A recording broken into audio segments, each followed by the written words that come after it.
की तरह कल जैसा मैंने आपसे कहा था कि आज भी हम आपको 8:30 बजे आपके सामने लाइव होंगे और स्टेट के कुछ वैसे संभावित प्रश्नों के साथ जो आपके अभी जो 14 तारीख से स्टेट का जो एग्जामिनेशन होने वाला है उसके एग्जामिनेशन में पूछे जाने वाले प्रश्नों का हम एक एक प्रश्न का बारी बारी से विश्लेषण करेंगे। जैसा आपने कल देखा था उसी प्रकार से आज भी हम आपके सामने प्रश्नों का एक कलेक्शन, एक आपको प्रश्नों का एक सेट लेकर के आपके सामने हाजिर है, जो आपके बोर्ड के ऊपर दिखाई पड़ रहा होगा। यहां से हम लोग बारी बारी से एक एक प्रश्नों का बारी बारी से डिटेल उसका विश्लेषण करेंगे और इसी प्रकार से क्वेश्चन आपके पूछने की संभावना है। तो आप पूरी तरह से मुझ पर विश्वास कर सकते हैं और इसी प्रकार से क्वेश्चन, चूंकि पिछला जो क्वेश्चन पूछा हुआ है उसमें से और आगे आने वाले क्वेश्चन की जो संभावना है, सो इस दोनों का एक मिला जुला कलेक्शन है ये, जहां से हम आपको एक एक प्रश्न का विश्लेषण करेंगे। तो चलो बिना समय गवाए हम लोग विश्लेषण की तरफ चलते हैं और शुरुआत करते हैं हमने अपने इस खूबसूरत से सेशन की, जहां पर आप लोगों को बहुत लाभकारी होने वाला है ये हमारा ये बहुत सुंदर सा सेशन। तो आज इस सेशन का दूसरा दिन है जहां हम आपके सामने अभी लाइव हुए हैं। चलिए सबसे पहला जो प्रश्न की तरफ चलिए, आपका प्रश्न क्या दिखाई पड़ रहा है? हमारे पास जो आपका प्रश्न दिख रहा है वो प्रश्न आप ध्यान से देखिएगा। तो आपको क्या दिख रहा है प्रश्न में? प्रश्न में कहता है, प्रश्न आपको कह रहा है कि बताइए पहाड़ टूटना मुहावरे का क्या अर्थ है। कह रहा आपसे पहाड़ टूटना मुहावरे का क्या अर्थ है। पहाड़ टूटना मुहावरे का क्या अर्थ है? तो पहाड़ टूटना का मतलब क्या होता है ये आपसे पूछा जा रहा है। भारी विपत्ति आना, संकट टलना, पहाड़ पर घूमना, इनमें से कोई नहीं। तो ये क्या हो रहा है? पहाड़ टूटना। इसका मतलब क्या होता है? इसका मतलब होता है भारी विपत्ति पड़ना। जब आप बहुत अधिक विपत्ति में होते हैं तो कहते हैं उस पर तो पहाड़ ही टूट पड़ा। इसको कहते हैं पहाड़ टूट पड़ना, मतलब बहुत अधिक विपत्ति का आ जाना। तो आंसर क्या हो जाएगा आपका? भारी विपत्ति का आना। इसे ए नंबर आपका आंसर हो जाएगा। ठीक है। संकट टलना, संकट टलना नहीं है। पहाड़ टूट पड़ने का मतलब होता है बहुत अधिक विपत्ति में उलझ जाना या पड़ जाना। चलिए अगला प्रश्न देखिए। अगला प्रश्न आपके सामने है, चादर से बाहर पैर पसारना। चादर से बाहर पैर पसारना मतलब जितने बड़ी चादर हो उससे अधिक अपना पैर पसारना। मतलब आपके पास जितना संसाधन है, जितना आपके पास धन है, जितना संसाधन है, उससे अधिक खर्च करना, इसको कहते हैं चादर से अधिक। चादर से बाहर पैर फैलाना का मतलब है आवश्यकता से ज्यादा, यानी अपने आय से अधिक खर्च करना। तो चलिए, चादर छोड़कर सो जाना ये बिल्कुल नहीं हो सकता है। चादर से पैर ढकना बिल्कुल नहीं है। कंजूस होना ये भी नहीं हुआ। आय से अधिक व्यय करना, ये अर्थ है आपका चादर से बाहर पैर पसारना। ठीक है, चादर से बाहर पैर पसारना। चलिए आगे बढ़ते हैं अगले प्रश्न की तरफ। अगला प्रश्न हमारा, आसन डोलना। आसन डोलना मुहावरे का क्या अर्थ है? आसन डोलने का मतलब क्या समझते हैं आप? आसन डोलने का मतलब है जहां आप बैठे हुए हैं उस जगह से आप कहीं दूसरी जगह खिसक कर चले गए, कहते हैं आसन डोलना। तो आसन डोलने का मतलब है, आप अक्सर एक बात सुनते होंगे कि जब भी पहले प्राचीन समय में कोई ऋषि मुनि जब वो घोर तपस्या करते थे तो कहते हैं इंद्र का आसन डोलने लगता था, चिंतित हो जाता था, इंद्र विचलित हो जाता था। कहीं ऐसा तो नहीं है कि ये हमारी राजगद्दी मांग लेगा? कहीं ऐसा तो नहीं है कि स्वर्ग का राजा यही बनने की स्थिति में इसलिए इतनी घोर तपस्या कर रहा है? कहीं ऐसा तो नहीं है ब्रह्मा जी को प्रसन्न होकर के, विष्णु को प्रसन्न करके, ब्रह्मा को प्रसन्न करके, ये कहीं ऐसा तो नहीं कि मेरा राजपाट ही ले लेगा? तो यही आपका आसन डोलना का मतलब है, विचलित होना। तो आसन डोलने का मतलब क्या हो गया? भूकंप आना बिल्कुल नहीं, सुनामी आना नहीं, धैर्यवान होना नहीं।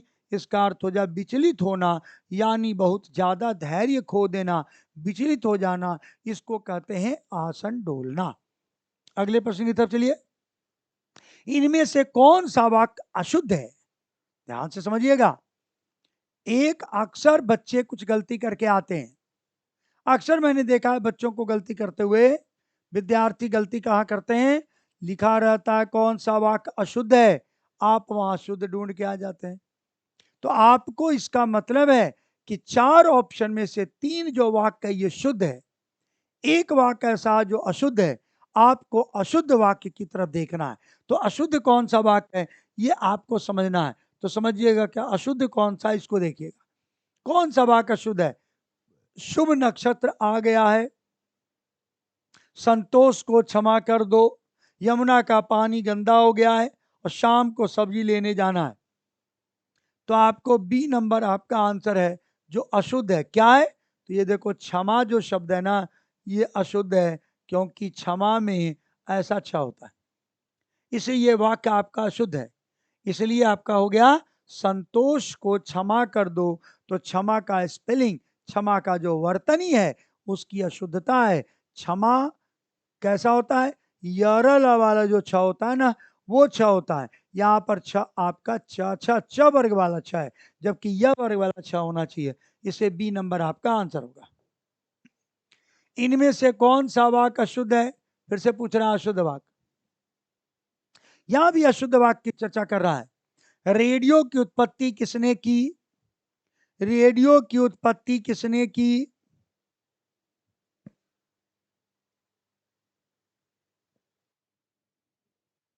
हेलो बच्चों, आप लोग भी आंसर करते रहिए जो लोग जुड़े हुए हैं। रेडियो की उत्पत्ति किसने की, हमारे देश के लोग मेहनती हैं, मुझे कुछ याद नहीं आ रहा, मुझे बाजार जाना है। अब इसमें से अशुद्ध वाक्य देखिए क्या है, हमारे देश के लोग मेहनती हैं, मुझे कुछ याद नहीं आ रहा, रेडियो की उत्पत्ति किसने की, तो ए नंबर आपका अशुद्ध वाक्य है। क्यों अशुद्ध है, किसने की के बाद पूर्ण विराम नहीं होना चाहिए। यहां पर आपका जब भी होगा तो क्या होगा, प्रश्नवाचक चिन्ह होगा, क्योंकि ये वाक्य प्रश्नवाचक वाक्य है।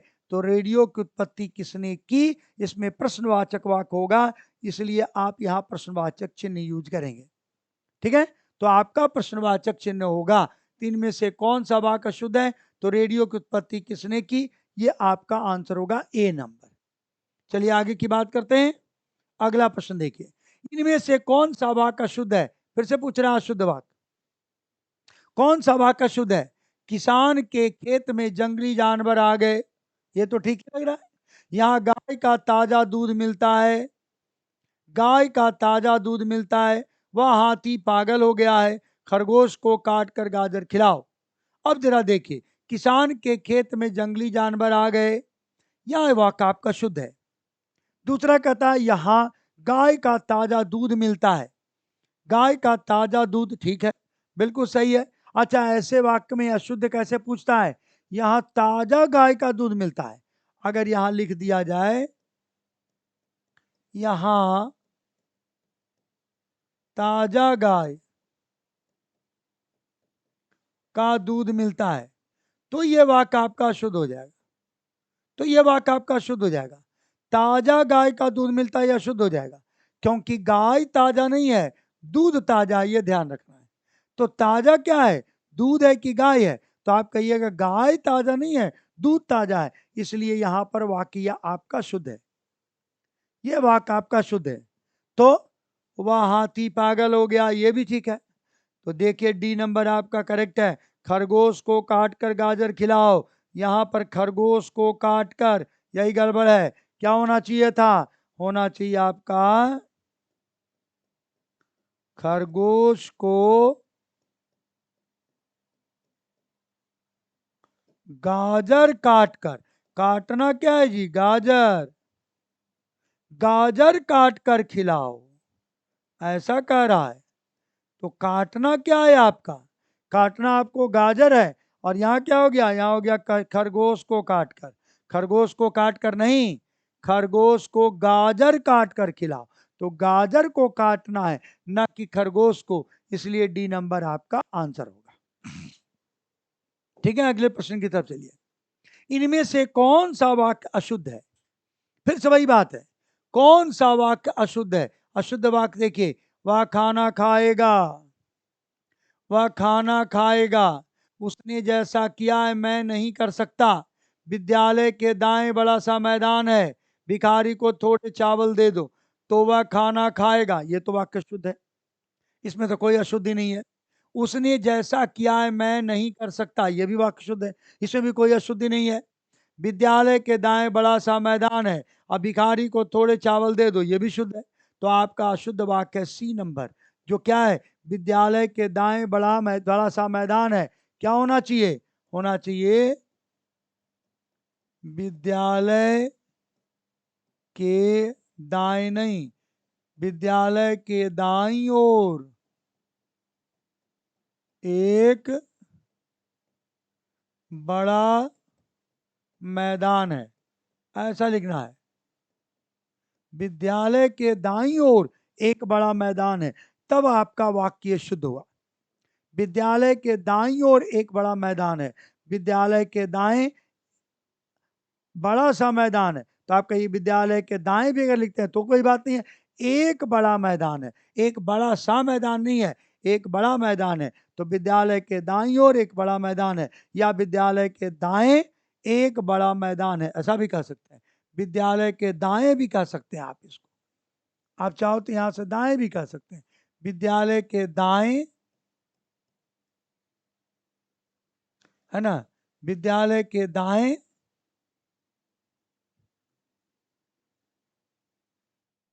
ऐसा भी आप कह सकते हैं। विद्यालय के दाएं और एक बड़ा मैदान है, ऐसा ही बोल सकते हैं। तो इस प्रकार से सी नंबर आपका वाक्य अशुद्ध है, और अशुद्धि आपको ढूंढने के लिए कह रहा है, इसलिए आप इस प्रकार से अशुद्धि आप देखिएगा। अगले प्रश्न की तरफ चलिए। इनमें से कौन सा वाक्य अशुद्ध है, फिर से वही बात पूछ रहा है, कौन सा वाक्य आपका अशुद्ध है, फिर से देखिए अशुद्ध वाक्य की बात पूछ रहा है। जैन साहित्य प्राकृत में लिखा गया है, ठीक है। पेड़ पर कोयल कूक रही थी, ये भी ठीक है। वह बहुत जल्दी वापस लौट आया। मैं गाने का रियाज कर रहा हूं, गाने का रियाज कर रहा हूं, ये भी ठीक है, मैं हो जाएगा। तो सी नंबर आंसर होगा। वह बहुत जल्दी वापस लौट आया, वह जल्दी लौट आया, क्योंकि वापस लौटना, लौटने का मतलब ही होता है वापस होना, तो वह जल्दी लौट आया, ऐसा कीजिए। तो इसमें हो जाएगा वह जल्दी लौट आया, क्योंकि इसमें वापस लिखने की आवश्यकता नहीं है, ये वापस की जरूरी नहीं है, ये लौट का मतलब ही है कि वापस आना।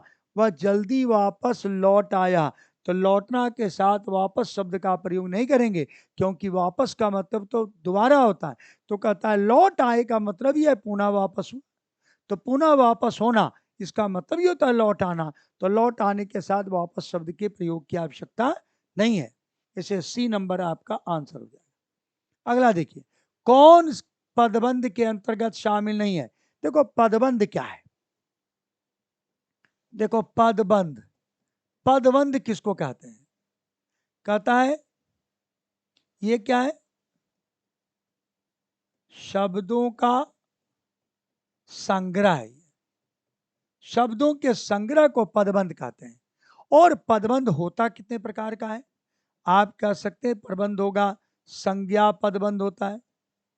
संज्ञा पदबंध का मतलब ये हो गया, जब एक से अधिक शब्द मिलकर के एक संज्ञा की तरह कार्य करे, एक से अधिक शब्द मिलकर संज्ञा की तरह कार्य करे, तो हम इसको संज्ञा पदबंध कहते हैं। दूसरा कहता है विशेषण प्रबंध, विशेषण पदबंध, ये क्या है, एक से अधिक एक से अधिक शब्द मिलकर अगर विशेषण की तरह कार्य करे तो उसको कहते हैं विशेषण पदबंध। उसके बाद कहते हैं क्रिया पदबंध।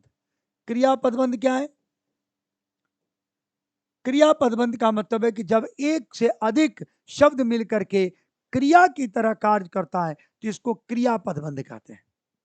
और एक होता है आपका क्रिया विशेषण प्रबंध, क्रिया विशेषण पदबंध, जिसमें से एक से अधिक शब्द मिलकर के क्रिया विशेषण की तरह कार्य करता है तो उसको क्रिया विशेषण पदबंध कहते हैं। यानी अगर एक शब्द संज्ञा की तरह कार्य करे तो हो गया संज्ञा, और कई शब्द मिलकर के संज्ञा की तरह कार्य करे तो संज्ञा पदबंध। एक शब्द अगर विशेषण की तरह कार्य करे तो विशेषण, और एक से अधिक शब्द अगर विशेषण की तरह कार्य करे तो विशेषण पदबंध। एक शब्द अगर क्रिया की तरह कार्य करे तो क्रिया, और एक से अधिक शब्द मिलकर के किसी कार्य का बोध करे तो क्रिया पदबंध। बस यही चीज को आप याद रखिएगा। अब आप जरा देख लीजिए कौन पदबंध के अंतर्गत शामिल नहीं है। जिसमें से कहता है कौन सा पदबंध नहीं है, तो मैंने आपसे क्या कहा, संज्ञा पदबंध है, क्रिया पदबंध है, समास पदबंध नहीं है और विशेषण पदबंध है। तो कौन सा पदबंध में शामिल नहीं है, तो ये आपका समास जो है ये पदबंध में शामिल नहीं है, इसलिए आपका सी नंबर आपका आंसर हो गया। अगला पदबंध से अगला प्रश्न है आपका, अब दरवाजा खोला जा सकता है, कहता है रेखांकित शब्द में कौन सा प्रबंध है। रेखांकित कौन है जी, खोला जा सकता है, यही रेखांकित है, इसी को रेखांकित किया हुआ है, खोला जा सकता है यही रेखांकित है। और आपको ये बताना है कि ये जो रेखांकित है, इसमें रेखांकित करने में भूल गया है लोग, तो हमने आपको रेखांकित करके बता दिया। तो अब बताइए आप, ये जो रेखांकित आपका जो शब्द है इसमें से कौन सा पदबंध है। रेखांकित है उसकी बात कर रहे हैं। खोला जा सकता है, तो मैंने क्या कहा, खोला जा सकता है क्रिया है, और एक से अधिक शब्द मिलकर के क्रिया की तरह कार्य कर रहा है, इसलिए आप क्या कहोगे, इसको कहोगे आप क्रियापद बंध है, इसी को आप कहोगे क्रियापद बंध है। अगले प्रश्न की तरफ चलिए। अगला प्रश्न फिर से देखिए, राउत फुटबॉल खेल कर चला गया। अब देखो खेल कर चला गया, हम इसको अंडरलाइन कर दिए, इसी को रेखांकित हमने कर दिया, खेल कर चला गया। अब बताइए इसमें कौन सा पदबंध है। खेल कर चला गया, कौन सा पदबंध आपको नजर आता है जिसमें आपको लिखा हुआ है खेल कर चला गया, कौन सा पदबंध है बताइए। खेल कर चला गया, अब तो बहुत आसान है आपके लिए, खेल कर चला गया, तो देखिए ये भी आपका क्रिया पदबंध है, क्योंकि सब मिल करके क्रिया की तरह बोध कर रहा है, इसे ए नंबर आपका आंसर होगा। क्रिया विशेषण पदबंध नहीं है, संज्ञा पदबंध नहीं है, सर्वनाम पदबंध नहीं है। अगला देखिए, अगला प्रश्न देखिए, नाव पानी में डूबती चली गई, यहां भी कौन सा, आपको यही आपको अंडरलाइन किया हुआ, डूबती चली गई, यही यहां भी आपका कौन सा पदबंध है पूछ रहा है। ये रेखांकित जो भाग है उसमें कौन सा पदबंध है, डूबती चली गई, तो डूबना क्रिया है, लेकिन चली गई तो डूबना, चलना, जाना, ये तीन तीन शब्द मिलकर के एक ही क्रिया का बोध करता है। डूबती चली गई में एक ही क्रिया डूबना का बोध करता है, तीनों मिलकर के एक क्रिया पदबंध का बोध करता है, इसलिए सी नंबर आपका आंसर हो जाएगा, क्रिया पदबंध होगा ये। तो ये आपका क्रिया पदबंध हो गया, क्यों, क्योंकि इससे क्रिया का बोध होता है। अगला देखिए, उसका कुत्ता अत्यंत आज्ञाकारी है, तो आपका इसमें अत्यंत आज्ञाकारी यही आपका रेखांकित शब्द है, अत्यंत आज्ञाकारी, इसी को रेखांकित हमने कर दिया। अब बताइए अत्यंत आज्ञाकारी, तो आज्ञाकारी क्या है, विशेषण है, और उसके पहले अत्यंत आपका प्रविशेषण है, तो विशेषण और प्रविशेषण दोनों मिलकर के क्या बन गया ये, तो ये हो गया विशेषण पदबंध।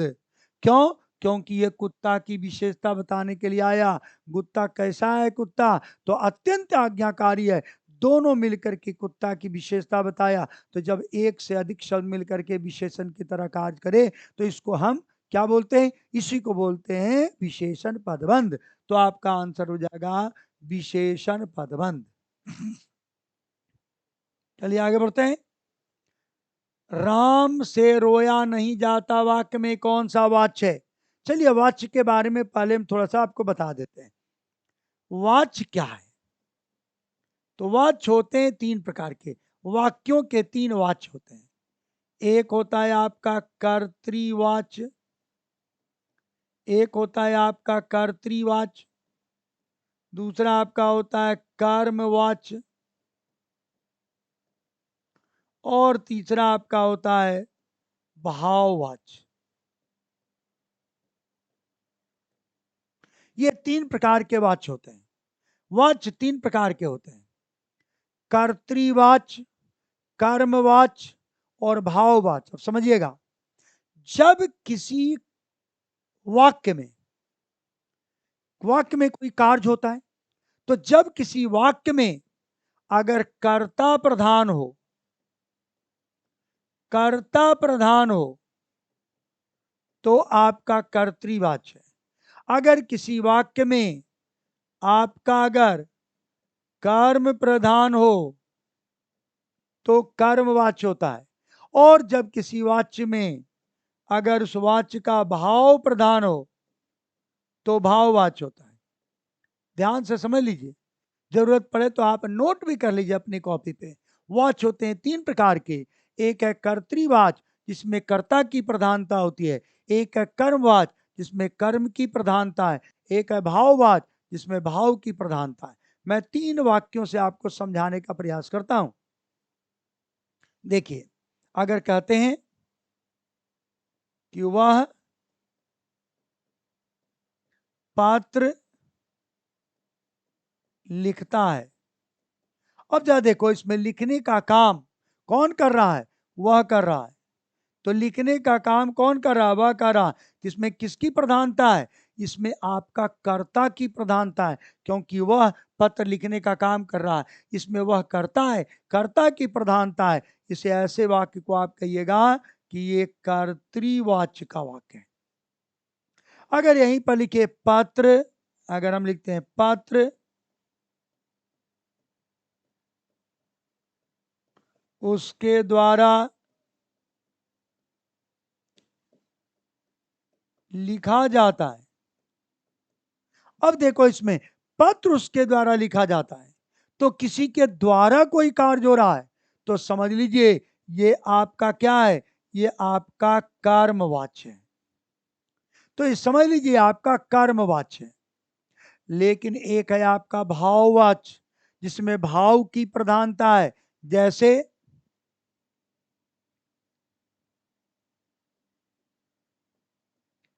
उससे चला नहीं जाता, ऐसा ही वाक्य होगा, उससे चला नहीं जाता। इसमें भाव की प्रधानता है, इसलिए आप इसको कहिएगा कि ये आपका भाववाच्य है। अब आपको बात समझ में आ रही होगी। तो ये तीन प्रकार का वाच्य है। अब आपको क्या कह रहा है, रमा से रोया नहीं जाता, अभी क्या बोले, उससे चला नहीं जाता, भाववाच्य है। तो रमा से रोया नहीं जाता, तो देखो इसमें भाववाच्य की तरह लग रहा है, रमा से रोया नहीं जाता, तो क्या हो गया, ये कर्तृवाच्य नहीं है बच्चा, ये भाववाच्य हो गया, कर्मवाच्य भी नहीं है। इसलिए इसमें बी नंबर आपका आंसर हो गया, भाववाच्य की बात हो गई। अगले प्रश्न की तरफ चलिए। आपने सुंदर पेंटिंग बनाई है, इसमें कौन सा वाच्य है, तो आपने सुंदर पेंटिंग बनाई है, किसने बनाई है, आपने। तो आपने पेंटिंग बनाई है, इसका मतलब है कि आपने पेंटिंग बनाई है, तो आप ही पेंटिंग बनाने वाले हो, इसमें कर्ता की प्रधानता है, इसलिए हो जाएगा कर्तृवाच्य। आपने सुंदर पेंटिंग बनाई है, ये हो गया कर्तृवाच्य। अगर रहता आपके द्वारा पेंटिंग बनाई गई है, आपके द्वारा सुंदर पेंटिंग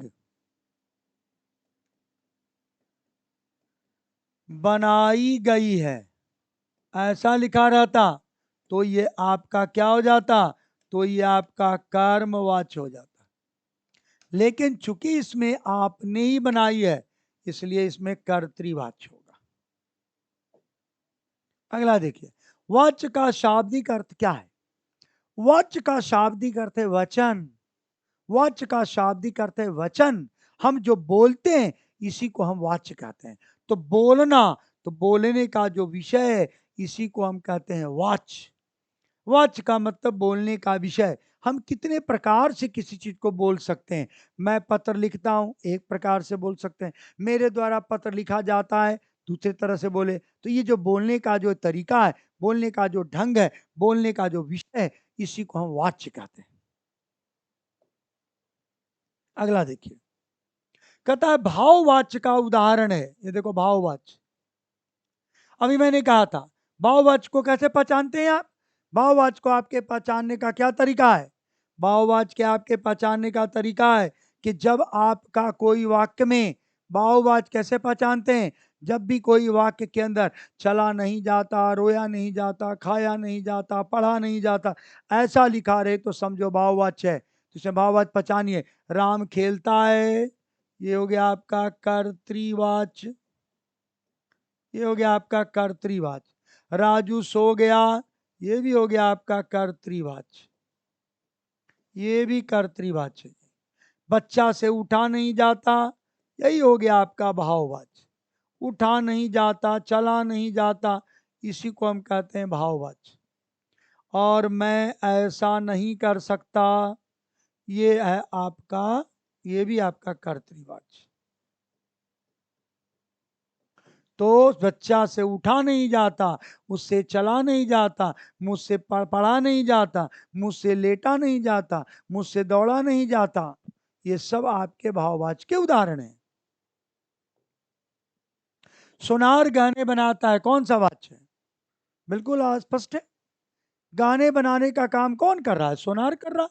इसका मतलब कर्ता की प्रधानता है, सोनार गाने बनाता है, तो बनाने का काम तो सोनार ही कर रहा है, तो सोनार गाने बनाता है, इसमें कर्ता की प्रधानता है, इसलिए इसमें कर्मवाच्य। और इसको अगर ये कर्मवाच्य कह रहे हैं, कर्तृवाच्य।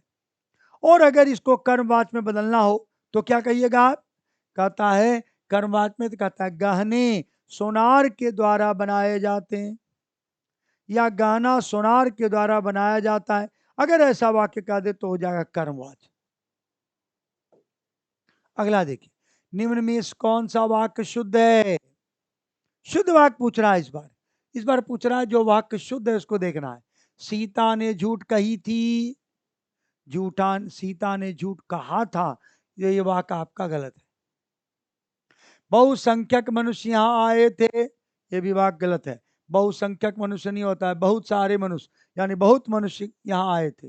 भाई बहन जा रही है, नहीं, भाई बहन जा रहे हैं, तो ये भी अशुद्ध है। इसका मतलब है कि डी नंबर आपका शुद्ध है। लेकिन इसमें भी एक अशुद्धि है जी, ये लिखने में एक अशुद्धि हो गई है। निरपराधी शब्द नहीं होता है, ध्यान रखना। अच्छा निरपराधी है, निरपराधी, ठीक है, ये निरपराधी है तो ठीक है।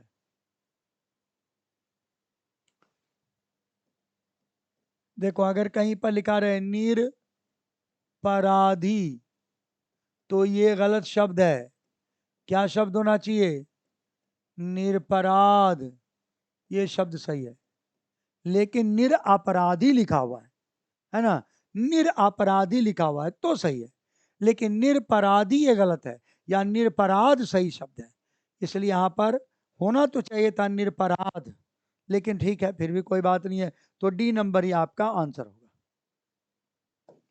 चलिए आगे देखते हैं, निम्न में कौन सा वाक्य शुद्ध है? फिर से पूछ रहा है, शुद्ध वाक्य की चर्चा कर रहा है। यहाँ बहुत से लोग बेहाल दशा में पड़े हैं, मैं तुम्हें अच्छी अच्छी बातें बता दूंगा। बहन भी सोती नींद से जाग पड़ी, तमाम देश भर में यह बात फैल गई। तमाम देश भर में, तमाम देश भर में यह बात फैल गई। यहाँ बहुत से लोग बेहाल दशा में पड़े हैं, मैं तुम्हें अच्छी अच्छी बातें बता दूंगा। क्या कह रहा है? वाक्य कैसा? तो कहता है शुद्ध वाक्य आपको बताना है। कौन सा वाक्य बताना है आपको? आपको बताना है शुद्ध वाक्य।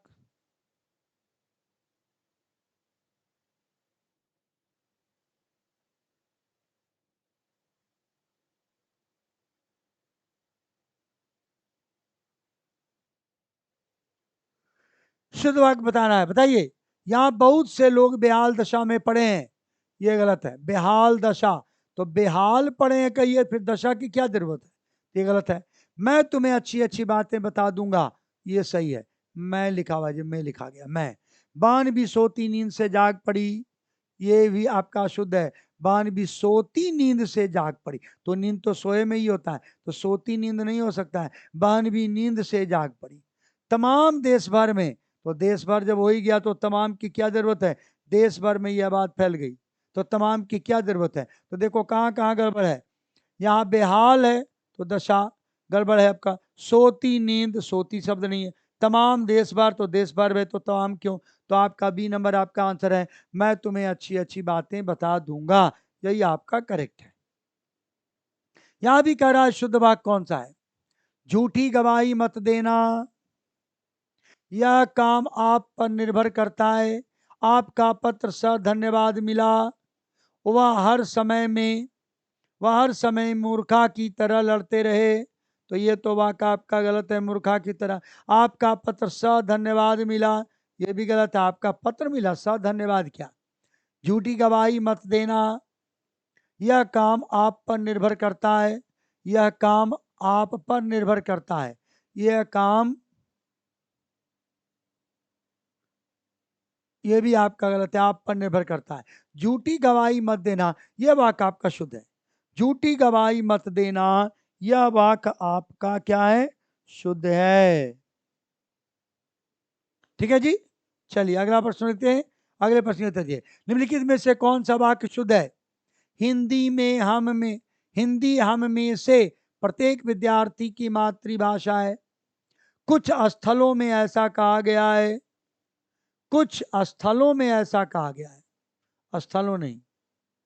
यह किताब का क्या मोल है। इस किताब का क्या मोल है। यहाँ यह नहीं होगा, इस होगा, और यहाँ प्रश्नवाचक चिन्ह होगा। आपका सब काम गलत होता है। आपके सब काम गलत होते हैं, ऐसा होगा। आपके सब काम गलत होते हैं, ऐसा होगा। यानी ए नंबर आपका शुद्ध है। हिंदी हम में से प्रत्येक विद्यार्थी की मातृभाषा है, यही आपका शुद्ध वाक्य होगा। अगला देखिए, रचना के आधार पर वाक्य के कितने भेद हैं। रचना के आधार पर वाक्य कितने प्रकार के होते हैं। रचना यानी वाक्य की अगर आप रचना करें, तो रचना के आधार पर अगर हम वाक्य की बात करें तो वाक्य होते हैं 3 प्रकार के। रचना के आधार पर वाक्य कितने प्रकार के, 3 प्रकार के। कौन कौन होता है जी। पहला होता है सरल वाक्य। सरल वाक्य। दूसरा होता है आपका संयुक्त वाक्य। और तीसरा होता है आपका मिश्र वाक्य। ये 3 प्रकार के वाक्य होते हैं रचना के आधार पर। सरल वाक्य, संयुक्त वाक्य और मिश्र वाक्य। संयुक्त वाक्य के पहचान का तरीका है, इसमें लगा रहेगा और, इसमें लगा रहेगा तथा, इसमें लगा रहेगा या, किंतु, परंतु, ऐसा लगा रहेगा। तो यह संयुक्त वाक्य है और बाकी मिश्र वाक्य होगा। तो ये 3 प्रकार के रचना के आधार पर वाक्य होते हैं, 3 प्रकार के। तो सरल वाक्य, संयुक्त वाक्य और मिश्र वाक्य। अगला देखिए, शब्द शक्ति के भेद हैं। देखो, शब्दों की 3 शक्तियां हैं।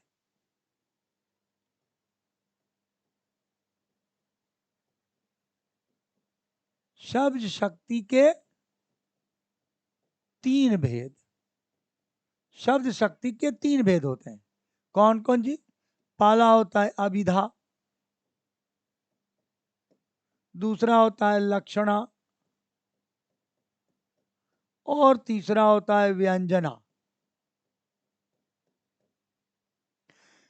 यानी 3 तरह से आप किसी शब्द का प्रयोग कर सकते हैं। जैसे मान लो हम अगर कहें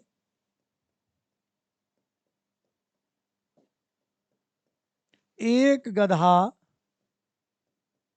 मैदान में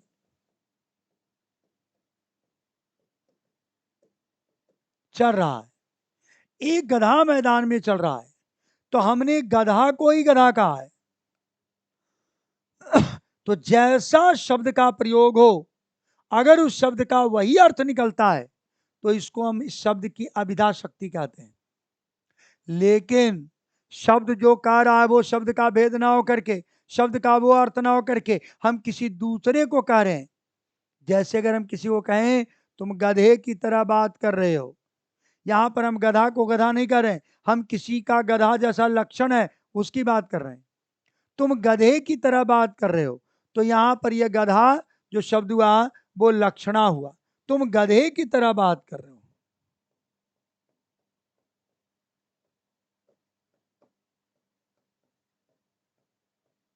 गधे की तरह बात कर रहे हो। तुम गधे की तरह बात कर रहे हो, इसमें गधे की तरह बात कर रहे हो में गधा जो शब्द है वो गधा की बात नहीं की जा रही है। हम किसी व्यक्ति को उसके लक्षण के अनुसार गधा करें, ऐसे शब्द की शक्ति को हम लक्षणा कहते हैं। और व्यंजना क्या कहते हैं? जब किसी के ऊपर व्यंग करते हैं, मुहावरेदार प्रयोग करते हैं, है ना, हम मुहावरेदार प्रयोग करते हैं।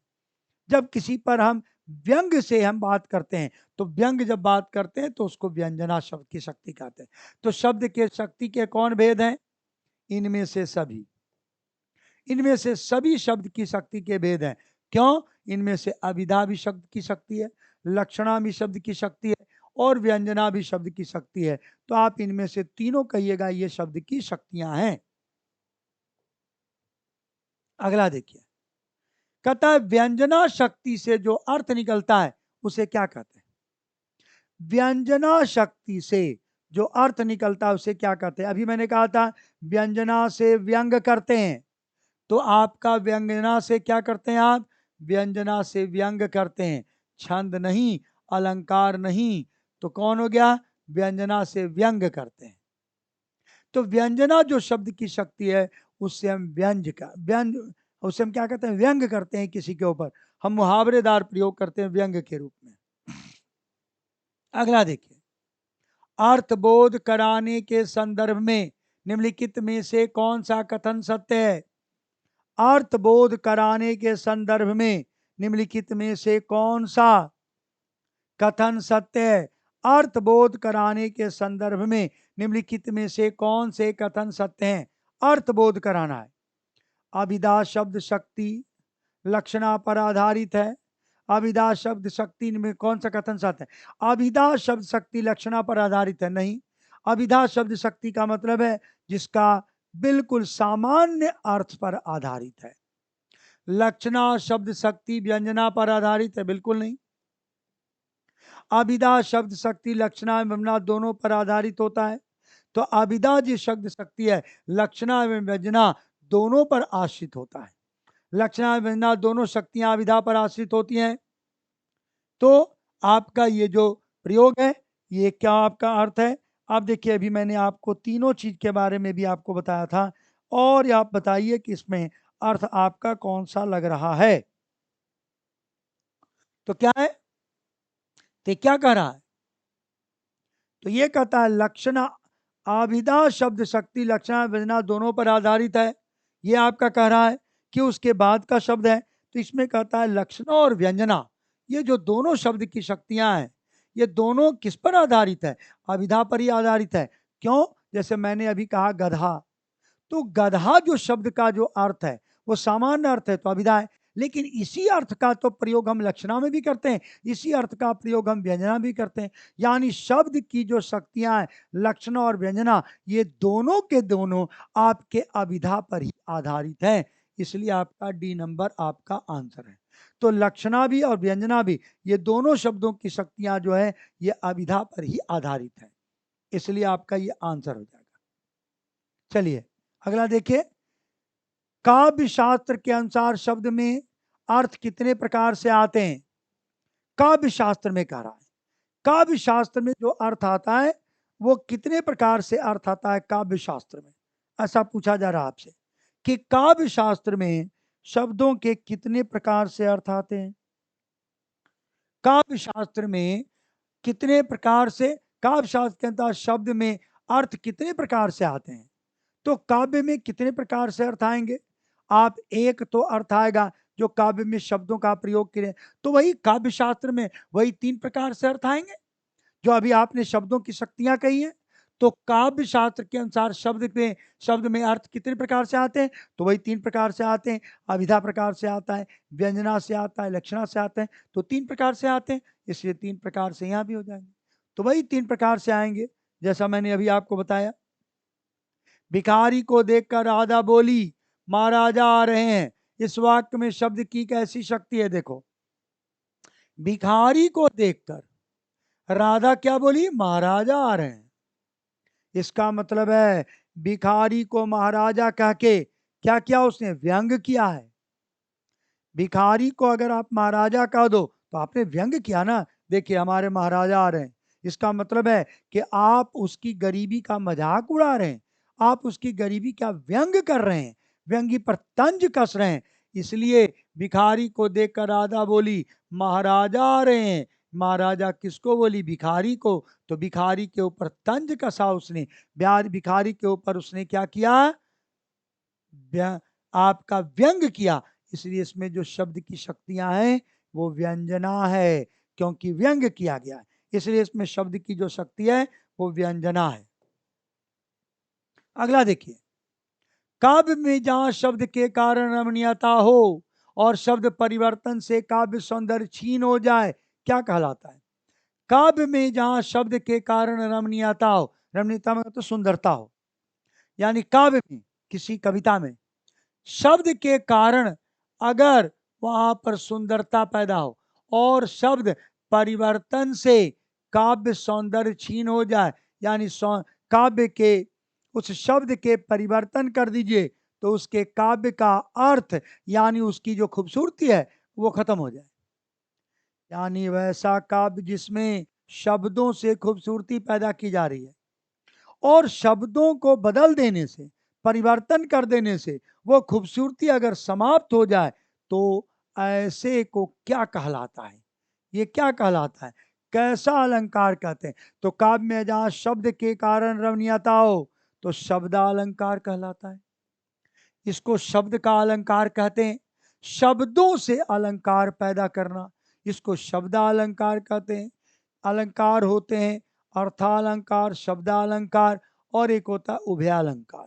ये तीन प्रकार के अलंकार होते हैं। जैसे आपने सुना होगा उपमा, कहता उसका चेहरा चांद की तरह चमक रहा है, चंद्रमुखी चांद सा चेहरा, चांद सा चंचल चेहरा, जुल्फों का रंग सुनहरा, ये झील सी नीली आंखें, कोई राज है इनमें गहरा। अब देखो, चांद सा सुंदर चेहरा, जुल्फों का रंग सुनहरा, इसने चांद का, हमने चेहरे को चांद से हमने तुलना किया, और जुल्फों का रंग सुनहरा, जुल्फों के रंग को सुनहरा रंग से यानी सोने से उसकी तुलना की। ये झील सी नीली आंखें, उस नीली आंखों को झील के समान बताया। ये सब क्या है? ये सब शब्दों का अलंकार है, ये सब शब्दालंकार है, ये शब्दों से अलंकार पैदा किया है, इसी को शब्दालंकार कहते हैं। अगला देखिए, कथा बिनु पद चले, सुने बिनु काना, कर बिनु कर्म करे विधि नाना, आनन रहित सकल रस भोगी, बिनु वाणी बन वक्ता बड़ जोगी। सबसे पहले इसका अर्थ समझ लीजिए और तब हम आगे की बात करते हैं।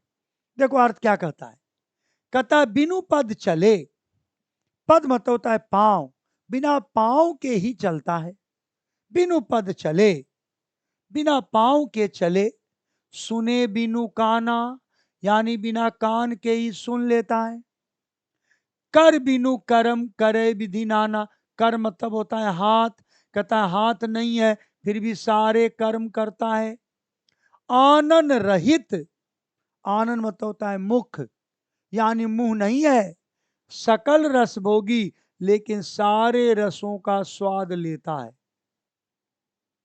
और बिनु वाणी, उसकी अपनी वाणी नहीं है, उसका जबान नहीं है, वक्ता बड़ जोगी, फिर भी सबसे बड़ा वक्ता है।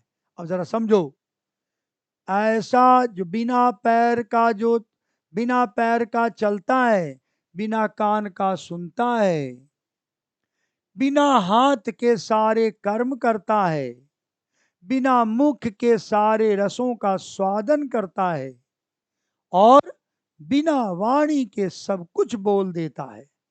ये किसके बारे में कहा गया है? ये ईश्वर के बारे में कहा गया है।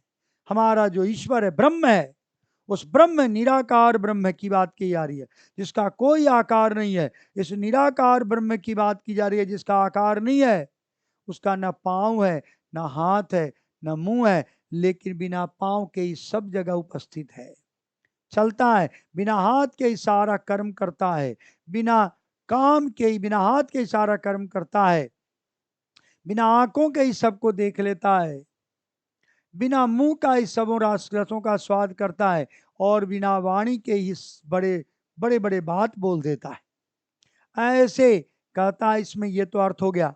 अब क्या पूछ रहा है, उपयुक्त पंक्तियों में अलंकार बताइए। इसमें पूछ रहा है आपका कौन सा अलंकार है, तो समझ लो बात को।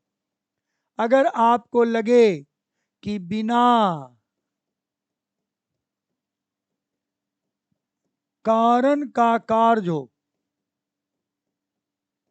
बिना कारण का ही कार्य हो, देखो हाथ नहीं है, पैर नहीं है, मुंह नहीं है, फिर भी समकान हो, कार्य हो रहा है, तो बिना कारण का ही कार्य हो, तो ऐसे अलंकार को हम विभावना अलंकार कहते हैं। ऐसे अलंकार को विभावना अलंकार कहते हैं जिसमें बिना कारण का ही कार्य हो रहा हो, इसको कहते हैं विभावना अलंकार। तो इसमें बिना कारण का कार्य हो रहा है, इसलिए इसको कहिएगा विभावना अलंकार है। तो जब भी ऐसा क्वेश्चन आ जाए तो समझ लो विभावना अलंकार। यही क्वेश्चन दे देता है, यही क्वेश्चन पूछ देता है। बिनु पद चले सुने बिनु काना, बिनु कर कर्म करे विधि नाना, आनंद रहित सकल रस भोगी, बिनु वाणी वर्ता बड़ जोगी। अगर केवल इतना भी दे दे, बिनु पद चले सुने बिनु काना, कर बिनु कर्म करे विधि नाना, बताओ इसमें कौन सा अलंकार है, तो बिना कारण का ही कोई कार्य हो जाए तो समझ लीजिए इसमें विभावना अलंकार है। क्लास आपके सामने होंगे जिसमें प्रीवियस ईयर के पूछे हुए क्वेश्चन का हम आपको सॉल्यूशन कराएंगे, बिल्कुल डिटेल्ड आपके डिस्कशन के साथ में, जहां पर हम आपको उस सारे क्वेश्चन को डिटेल्ड हम समरी के रूप में आपको पढ़ाते हुए आगे की ओर बढ़ेंगे। वैसे प्रश्नों को भी हम बताएंगे जो पिछले एग्जामिनेशन ने पूछा हुआ क्वेश्चन है, और साथ ही साथ वैसे प्रश्नों को भी आपको कराएंगे जो आपके एग्जामिनेशन में पूछे जाने की संभावना है। तो आप बिल्कुल ध्यान से मेरे क्लास में जुड़े रहिए और देखिए वैसे प्रश्न जो आपके आने की पूरी संभावना है। मैं आपको इस वादे के साथ कह सकता हूं कि जो मैं आपको पढ़ाने जा रहा हूं इसी से रिलेटेड और इसी पर आधारित आपके प्रश्न पूछे जाएंगे। यही पैटर्न होगा आपके क्लास के हिंदी का, हिंदी के कुछ क्वेश्चन का यही पैटर्न होगा। तो जुड़ जाइए और हमारे सामने आप कमेंट कीजिए कौन कौन लोग जुड़े हुए हैं, सारे लोग, और हम आपके क्वेश्चंस की शुरुआत करते हैं। तो सबसे पहले हमारा जो क्वेश्चन है, जो सबसे पहले आपके बोर्ड के ऊपर हमारे क्वेश्चन आपको दिखाई पड़ रहे होंगे, देख लीजिए क्वेश्चन आपको दिख रहा है। तो चलिए हमारा क्वेश्चन, सबसे पहला क्वेश्चन आपके सामने बोर्ड पर जो क्वेश्चन दिख रहा है उस क्वेश्चन को थोड़ा हम लोग ले लेते हैं। सबसे पहले इस क्वेश्चन को लेते हैं और उसके आगे की हम लोग करेंगे बात। तो क्वेश्चन हमारे सामने बोर्ड पर है। क्या क्वेश्चन कहता है, पीतांबर शब्द का संधि विच्छेद क्या होगा? पीतांबर शब्द का संधि विच्छेद क्या होगा, ऐसा पूछ रहा आपसे पीतांबर शब्द का संधि विच्छेद क्या होगा? तो पीतांबर शब्द का संधि विच्छेद क्या होगा, जरा बताइए सब लोग। आप जितने लोग जुड़े हुए हैं सब लोग आप बता सकते हैं हमारे साथ में कि पीतांबर शब्द का संधि विच्छेद क्या होगा। तो सबसे पहली बात तो यह है कि पीतांबर का जब संधि विच्छेद करते हैं तो क्या करते हैं आप, तो करते हैं आप पीत जोड़ अंबर। और हम जो जो बात आपको बता रहे हैं उसको आप ध्यान से समझिएगा। पीत में अ की मात्रा है और अंबर भी आ है, दोनों मिलकर के बन गया आ, दो स्वर मिला है, इसलिए ये आपका स्वर संधि है। और स्वर संधि में कौन सी संधि है, अ और आ मिलकर के, चूंकि ये दीर्घ बन गया है इसलिए आप कहेंगे इसको कि ये आपका दीर्घ स्वर संधि है। और इसका क्या बन गया आपका संधि विच्छेद, तो पीत जोड़ अंबर। तो आपका आंसर हो गया सी नंबर, आपका आंसर हो गया पीत जोड़ अंबर। क्लियर है? बढ़ते हैं आगे, अगले प्रश्न की तरफ चलते हैं। अगला प्रश्न देखिए बोर्ड के ऊपर, देखिए सेकंड नंबर क्वेश्चन है। कहता है नाभिक शब्द का संधि विच्छेद क्या होगा? नाभिक शब्द का संधि विच्छेद क्या होगा? अब जरा देखो, अगर आपको ए के साथ अगर आपका आ जाए कोई स्वर आ जाए, ए के साथ अगर कोई स्वर आ जाए तो यह बन जाता है ऐ, और ऐ के साथ कोई स्वर आ जाए तो यह बन जाता है आय। ओ के साथ कोई स्वर आ जाए तो यह बन जाता है अब। और ओ के साथ कोई स्वर आ जाए तो ये बन जाता है आब। और ये भी स्वर संधि का ही उदाहरण है, ये भी हमारे स्वर संधि का उदाहरण है। ये स्वर संधि का क्या उदाहरण है आपका? स्वर संधि का हमारे पास जो उदाहरण है, इसमें कौन सा स्वर संधि है? ये आपका अयादि स्वर संधि है। ये आपका अयादि स्वर संधि है। ये अयादि स्वर संधि का उदाहरण है।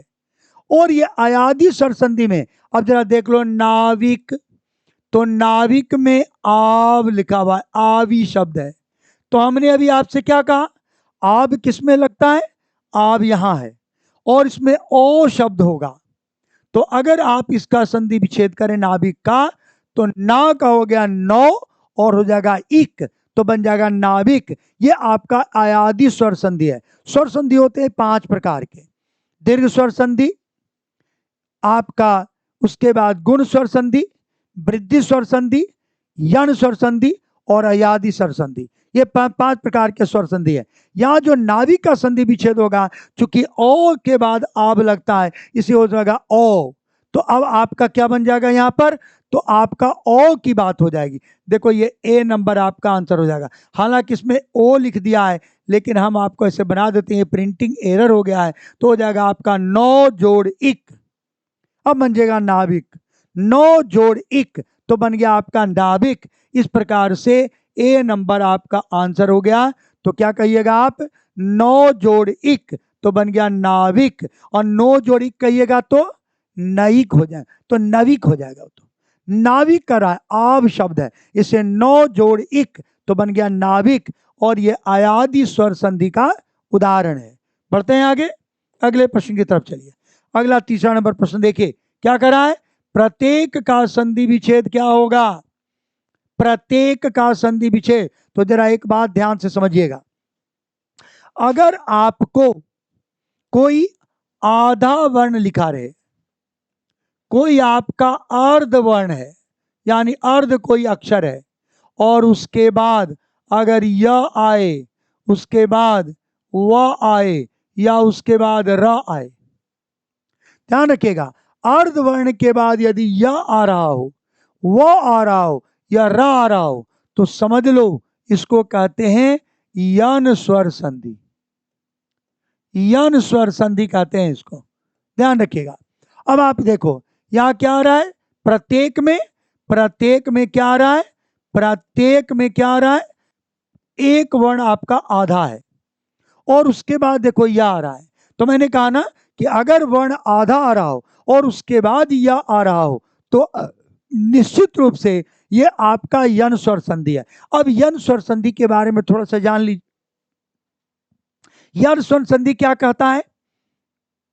कहता है यन स्वर संधि में कि ह्रस्व ई हो या दीर्घ ई हो, इसके बाद अगर आप कोई स्वर जोड़ते हो तो इससे क्या बन जाता है? इससे य बन जाता है। और ऊ के साथ अगर कोई स्वर आ रहा हो तो इससे व बन जाता है। और अगर री के बाद कोई स्वर आ रहा हो तो इससे रा बन जाता है। अब आप बात को समझिए, यहां य आया है, इसका मतलब है कि ई आपका आएगा। मैंने क्या कहा? अगर आपका य आया है तो यह किसमें, किसके किसके जुड़ने से आ रहा है? ई के जुड़ने से स्वर, ई के साथ कोई स्वर जुड़ेगा तो यह आएगा। तो ई वाला आपको कौन दिख रहा है? तो ई वाला यहां दिख रहा है आपको, प्रति जोड़ एक, यानी डी नंबर आपका आंसर हो जाएगा प्रति जोड़ एक, तो बन गया प्रत्येक। कैसे बन गया? प्रति जोड़ एक तो बन गया प्रत्येक। तो कैसे? प्रति में क्या आया? तो प्रति में ई आया, और यहां ए आ गया, स्वर आ गया, तो ये बन गया ये, इसलिए ई और ए मिलकर के ये, इसलिए आपका आंसर हो जाएगा डी नंबर प्रत्येक। और आपसे अगर ये प्रश्न पूछ दे कि कौन सी संधि है, तो कहिएगा स्वर संधि है। स्वर संधि में कौन सी संधि है? तो कहिएगा यन स्वर संधि है। इतना बात मैंने आपसे कहा, ठीक है? क्लियर है? आगे की बात करते हैं, अगले प्रश्न की तरफ चलते हैं। अगला प्रश्न आपके बोर्ड के ऊपर देख लीजिए, व्यंजन वर्ण के साथ स्वर या व्यंजन के मिलने से जो विकार उत्पन्न होता है उसे क्या कहते हैं? सबसे पहले आप संधि के बारे में एक बात जान लीजिए। संधि होता है 3 प्रकार का। संधि कितने प्रकार के? 3 प्रकार के। स्वर संधि, दूसरा व्यंजन संधि, और तीसरा में विसर्ग संधि। ये 3 प्रकार के आपके होते हैं संधि। 3 प्रकार के संधि हैं। एक आपका स्वर संधि, दूसरा आपका व्यंजन संधि, तीसरा आपका विसर्ग संधि। स्वर संधि कैसे पहचानेंगे? स्वर संधि का मतलब है स्वर का स्वर के साथ मेल होगा। जब 2 स्वर आपस में मिलेगा, ऐसी संधि को स्वर संधि कहते हैं। व्यंजन संधि क्या है? तो अगर व्यंजन के साथ कोई स्वर या व्यंजन कुछ भी मिल रहा हो तो आप इसको कहिएगा व्यंजन संधि। व्यंजन संधि किसको कहेंगे? कि व्यंजन के साथ कोई स्वर भी आए या तो व्यंजन आए, यानी पहला व्यंजन आकार है तो समझिए व्यंजन संधि है। और अगर मान लीजिए कि आपका विसर्ग संधि, विसर्ग संधि किसको कहिएगा? तो विसर्ग संधि में आप क्या कहिएगा? तो विसर्ग संधि का मतलब है जो विसर्ग की बात कर रहा है। विसर्ग संधि का मतलब क्या हो गया? जिसमें विसर्ग की हम बात करते हैं तो विसर्ग रहेगा तो पहला क्या होगा? पहला विसर्ग होगा। और विसर्ग के साथ कोई स्वर मिला दीजिए या कोई व्यंजन मिला दीजिए और इससे जो विकार पैदा हो, इसको आप क्या कहिएगा? इसको कहिएगा विसर्ग स्वर विसर्ग संधि। तो स्वर संधि किसको कहेंगे आप? स्वर संधि में स्वर का स्वर से मेल होगा। व्यंजन संधि में व्यंजन का स्वर और व्यंजन से मेल होगा। और विसर्ग संधि में विसर्ग का स्वर और व्यंजन से मेल होगा। क्या कह रहा है? व्यंजन वर्ण के साथ स्वर या व्यंजन वर्ण के मिलने से जो विकार उत्पन्न होता है उसे क्या कहते हैं? तो स्वर के साथ व्यंजन वर्ण के मिलने से जो विकार उत्पन्न हो तो क्या कहेंगे उसे? तो उसे कहेंगे आप स्वर के साथ है। स्वर या व्यंजन वर्ण के मिलने से, किसके साथ? व्यंजन के साथ। तो व्यंजन के साथ स्वर व्यंजन मिल रहा है, व्यंजन के साथ स्वर व्यंजन मिले तो आप उसे क्या कहेंगे? व्यंजन संधि कहेंगे। इसी को आप कहेंगे व्यंजन संधि। अगर आप कुछ उदाहरण लेना चाहते हैं व्यंजन संधि का तो हम आपको उदाहरण के तौर पर हम आपको बता सकते हैं व्यंजन संधि का। एक उदाहरण ले लीजिए। मान लो एक उदाहरण ले लेते हैं। सत जोड़ जन। अब देखो, सत में आपका व्यंजन है और इस व्यंजन के साथ हमने व्यंजन जोड़ दिया तो इस तरीके से बन गया ये सज्जन, ये बन गया संजन। तो व्यंजन के साथ हमारा व्यंजन जुड़ा, इसलिए ये व्यंजन संधि है। तो आपका इसका उदाहरण क्या हो गया? व्यंजन संधि। तो ये चौथा नंबर आपका प्रश्न का आंसर हो गया व्यंजन संधि। चलिए 5वें नंबर प्रश्न की तरफ चलते हैं। विसर्ग के साथ स्वर या व्यंजन के मिलने से, तो अभी क्या बोले थे हम कि अगर मान लो किसी विसर्ग के साथ कोई स्वर का मेल हो या किसी व्यंजन का अगर मेल आ रहा हो तो इन मेल को, इससे जो विकार पैदा होता है, इसको हम क्या कहते हैं? इसको हम विसर्ग संधि कहेंगे। तो आंसर क्या हो जाएगा इसका? विसर्ग संधि। जैसे मान लो हम कहते हैं एक उदाहरण के रूप में नी जोड़ संदेह, नी जोड़ संदेह, तो क्या हो गया आपका? निस्संदेह। आप ऐसा ही लिखते हैं, निस्संदेह, आप ऐसा लिखते हैं। तो देखिए, नी जोड़ संदेह, जैसे आप कहते हैं दू जोड़ गति, तो क्या बन जाता है इससे? इससे बन जाता है दुर्गति। ये पहला आपका स्वर है, पहला आपका क्या है? विसर्ग है। यहां भी विसर्ग है और विसर्ग के साथ अगर कोई स्वर और व्यंजन मिल रहा हो तो आप क्या बोलेंगे उसको? इसको बोलिएगा आपका विसर्ग संधि। तो आपको बोलिएगा विसर्ग संधि है, इसलिए इसका आंसर क्या हो जाएगा? इसका आंसर हो गया विसर्ग संधि। संधि लिखने में थोड़ा गलती कर दिया इसने, इसे संधि कर दीजिए। तो विसर्ग संधि, यानी आपका सी नंबर आपका हो गया आंसर। ठीक है, चलिए अब हम प्रश्न नंबर 6 पे चलते हैं। कहता है जिस शब्द का प्रथम पद प्रधान हो उसे क्या कहते हैं? जिस शब्द का प्रथम पद प्रधान हो, पहला पद जिसका प्रधान हो, उसको आप क्या कहेंगे? जिसका पहला पद प्रधान हो उसको आप क्या कहेंगे?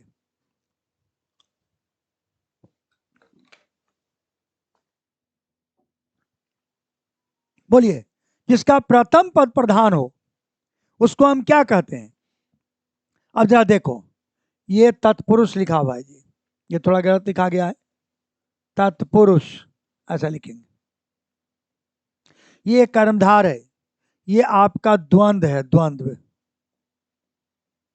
ये द्वंद्व लिखा हुआ है, और ये बहुब्रीहि है। अब बात को समझिएगा, तत्पुरुष समास उसको कहते हैं उत्तर पद प्रधान, जिसका उत्तर पद प्रधान हो, उत्तर माने बाद वाला, जिसका उत्तर पद प्रधान हो उसको कहते हैं तत्पुरुष समास। कर्मधारय समास, जिसका विशेषण और प्लस विशेष ऐसा संबंध हो, विशेषण और विशेष का संबंध हो, उसको हम कहते हैं, क्या कहते हैं? कर्मधारय समास। द्वंद्व समास, दोनों पद प्रधान, दोनों पद प्रधान, और बहुब्रीहि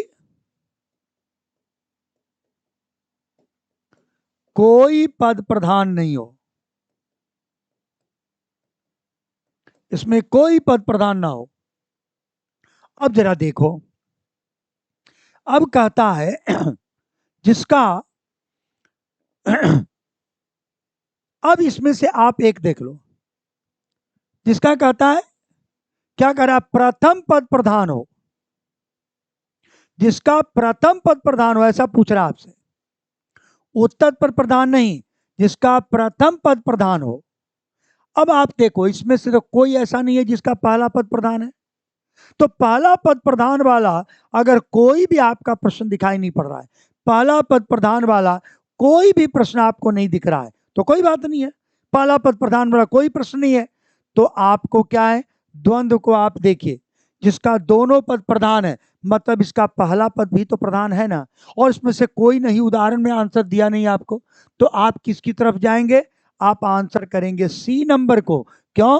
क्योंकि द्वंद्व उसको कहते हैं जिसका दोनों पद प्रधान हो। तो जब दोनों पद प्रधान होगा तो इसका मतलब है कि प्रथम पद भी प्रधान है और दूसरा पद भी प्रधान है, और बाकी में प्रथम पद किसी में प्रधान है नहीं, इसलिए आपका आंसर सी नंबर। और इसमें से प्रश्न में आपको यह भी नहीं दिया हुआ है कि इनमें से कोई नहीं, ऐसा भी आपको नहीं किया हुआ है, तो ऐसे कंडीशन में आप सी की तरफ आपका आंसर में चलिएगा।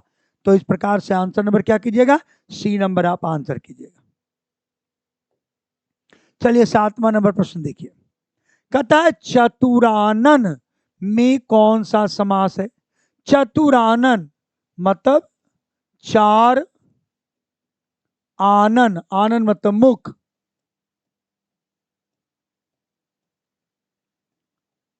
हैं जिसके, अर्थात ब्रह्मा, ब्रह्मा के चार मुख हैं, तो चतुरानन ब्रह्मा जी को कहते हैं। कहता वैसा समास जिसका कोई पद प्रधान नहीं हो बल्कि उससे किसी विशेष अर्थ निकलता हो, जैसे लंबोदर विशेष अर्थ निकल रहा है भगवान गणेश, अगर हम कहें चंद्रशेखर विशेष अर्थ निकल रहा है भगवान शिव, वीणा पाणी विशेष अर्थ निकल रहा है माता सरस्वती, राजीव लोचन विशेष अर्थ निकल रहा है भगवान राम, चक्रपाणी जिसके हाथ में पानी, जिसके हाथ में चक्र हो, चक्रपाणी, इसको हम कहते हैं विष्णु। तो ध्यान से समझिए कि अगर जिसका विशेष अर्थ निकल रहा हो, ऐसे विशेष अर्थ निकलने के लिए तो चतुरानन का विशेष अर्थ है, चतुरानन हम ब्रह्मा जी को कहेंगे जिनके चार मुख हैं। हालांकि चतुरानन हम भगवान शिव को भी कह देते हैं, लेकिन चतुरानन मुख्य रूप से ब्रह्मा को कहते हैं। तो ब्रह्मा का यह पर्यायवाची है चतुरानन, तो विशेष अर्थ जिसका निकलता है उसको बहुब्रीहि समास कहते हैं। जिसका विशेष अर्थ निकलता है उसको हम बहुब्रीहि समास कहते हैं। तो यहां पर आंसर हो जाएगा आपके बहुब्रीहि समास का। तो जब भी ऐसा कोई प्रश्न आ जाए, लंबोदर आपसे पूछे लंबोदर में कौन सा समास है, तो लंबोदर गणेश को कहते हैं, इसे कहिएगा विशेष अर्थ वाला है। इसलिए आपका जब सामान्य पदों का अर्थ नहीं हो बल्कि उसके विशेष अर्थ की बात की जा रही हो, तो वैसे कंडीशन में हम उसको क्या कहेंगे, हम उसको कहेंगे कि ये आपका बहुब्रीहि समास है। बढ़े आगे, नंबर 9 देखिए। 9 नंबर में आप देखिएगा क्या कह रहा है, प्रतिकूल में कौन सा समास है। प्रतिकूल में कौन सा समास है, प्रतिकूल। अब ये कहता है कौन सा समास है, तो अब आपके दो शब्द हैं, एक शब्द है आपका प्रति और दूसरा शब्द है आपका कूल।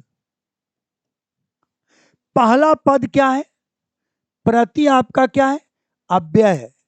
आपको पता है कि ऐसे और भी अव्यय हैं, और भी अव्यय हैं, कौन कौन से हैं, जैसे आ आपका अव्यय है, प्रति आपका अव्यय है, यथा आपका अव्यय है ना, जैसे हर आपका अव्यय है। ठीक है, इस प्रकार से अगर आपके किसी भी सामासिक पद, समस्त पद जो आपको दिख रहा है, उस समस्त पद का पहला पद अगर अव्यय हो, समस्त पद का पहला पद अगर अव्यय हो तो उसे हम अव्ययी भाव समास कहते हैं। चूंकि इसका पहला पद अव्यय है इसलिए हम इसको अव्ययी भाव समास कहेंगे। दिग्गु समास किसको कहते हैं, दिग्गु कहते हैं जिसका पहला पद संख्यावाचक हो, संख्यावाचक हो, जैसे त्रिभुज, चौराहा, सप्ताह, इसमें पहला पद क्या है, संख्या है, इसलिए दिग्गु होगा। ये तो कुछ है नहीं। कर्मधारय किसको कहते हैं, जिसमें विशेषण और विशेष का संबंध है, जैसे नील कमल, नीला कमल, ये पीतांबर, पीला अंबर, ये सब आपके कर्मधारय हैं। और अव्ययी भाव किसको कहते हैं, जिसका पहला पद अव्यय है, जैसे प्रतिदिन, प्रतिकूल, जैसे आजन्म, जैसे यथा संभव, जैसे यथानुकूल, है ना, जैसे यथा, मान लो कोई भी यथा कहते हैं, यथा शक्ति, ये सबको आप क्या कहेंगे, इसी को कहेंगे अव्ययी भाव समास। जैसे अव्ययी भाव समास का और उदाहरण है, जैसे आजन्म अव्ययी समास है, जैसे यथा शक्ति अव्ययी भाव समास है, जैसे हर दिन ये अव्ययी भाव समास है, जैसे प्रतिदिन ये अव्ययी भाव समास है। तो ऐसा आपका अव्ययी भाव समास का उदाहरण होगा ये। तो ये आपका अव्ययी भाव समास है। क्लियर है, तो आपका डी नंबर आपका आंसर है। चलिए प्रश्न नंबर 9 पे चलते हैं। 9वां नंबर प्रश्न क्या कर रहा है, देव जो महान है यह किस समास का उदाहरण है। देव जो महान है ये किस समास का उदाहरण है, देख लीजिए ध्यान से, हम बोर्ड से थोड़ा अलग हो गए हैं आपके। देव जो महान है वो किस समास का उदाहरण है, देखिए देव जो महान है वो किस समास का उदाहरण है, इसको दोनों को मिलाइएगा। देव जो महान है इसी को महादेव कहते हैं, देव जो महान है इसी को महादेव कहते हैं। तो क्या हो गया, ये देव जो महान है ये आपका कर्मधारय समास है। क्यों, क्योंकि मैंने क्या कहा, जिसमें आपका विशेषण है और विशेष का संबंध है इसको हम कर्मधारय कहते हैं। विशेषण और विशेष का जो संबंध है इसको हम कर्मधारय कहते हैं। तो क्या कहिएगा आप, इसी को कर्मधारय कहिएगा, क्योंकि देव जो महान है तो कर्मधारय समास है। लेकिन बहुब्रीहि में जिसका कोई पद प्रधान नहीं है, तो महादेव, तो महा मतलब बड़ा, अदेव माने देव, तो महा क्या हो गया, विशेषण, और देव क्या हो गया, देव हो गया विशेष। विशेष किसको कहते हैं जी, विशेष कहते हैं संज्ञा को। अगर ऐसी व्यवस्था हो तो समझ लीजिए वो कर्मधारय समास है। जैसे नील कमल, अब नील कमल को भी ले लीजिए, नील कमल का मतलब क्या है, नीला कमल, नीला कमल, तो नीला क्या है? नीला है विशेषण, और कमल क्या है? कमल है आपका संज्ञा यानी विशेष। तो इसको भी कहेंगे कर्मधारय समास। तो ऐसा ये कर्मधारय समास का उदाहरण है। क्वेश्चन नंबर 10 में गया, 10वां पर आइए। एक प्रश्न आप लोगों को स्टेट में पूछा जाता है जिसमें गद्यांश से भी आपके प्रश्न होते हैं। जैसे हमारे बोर्ड के ऊपर एक गद्यांश दिख रहा है आपको। ये गद्यांश क्या है? गद्यांश आपको एक गद्यांश दिया रहेगा, उसको पढ़ना है और पढ़ करके उसका समझना है गद्यांश को, और उसके नीचे प्रश्न दिया रहेगा, उस प्रश्न का आपको आंसर करना है। तो गद्यांश में यही चीज होता है।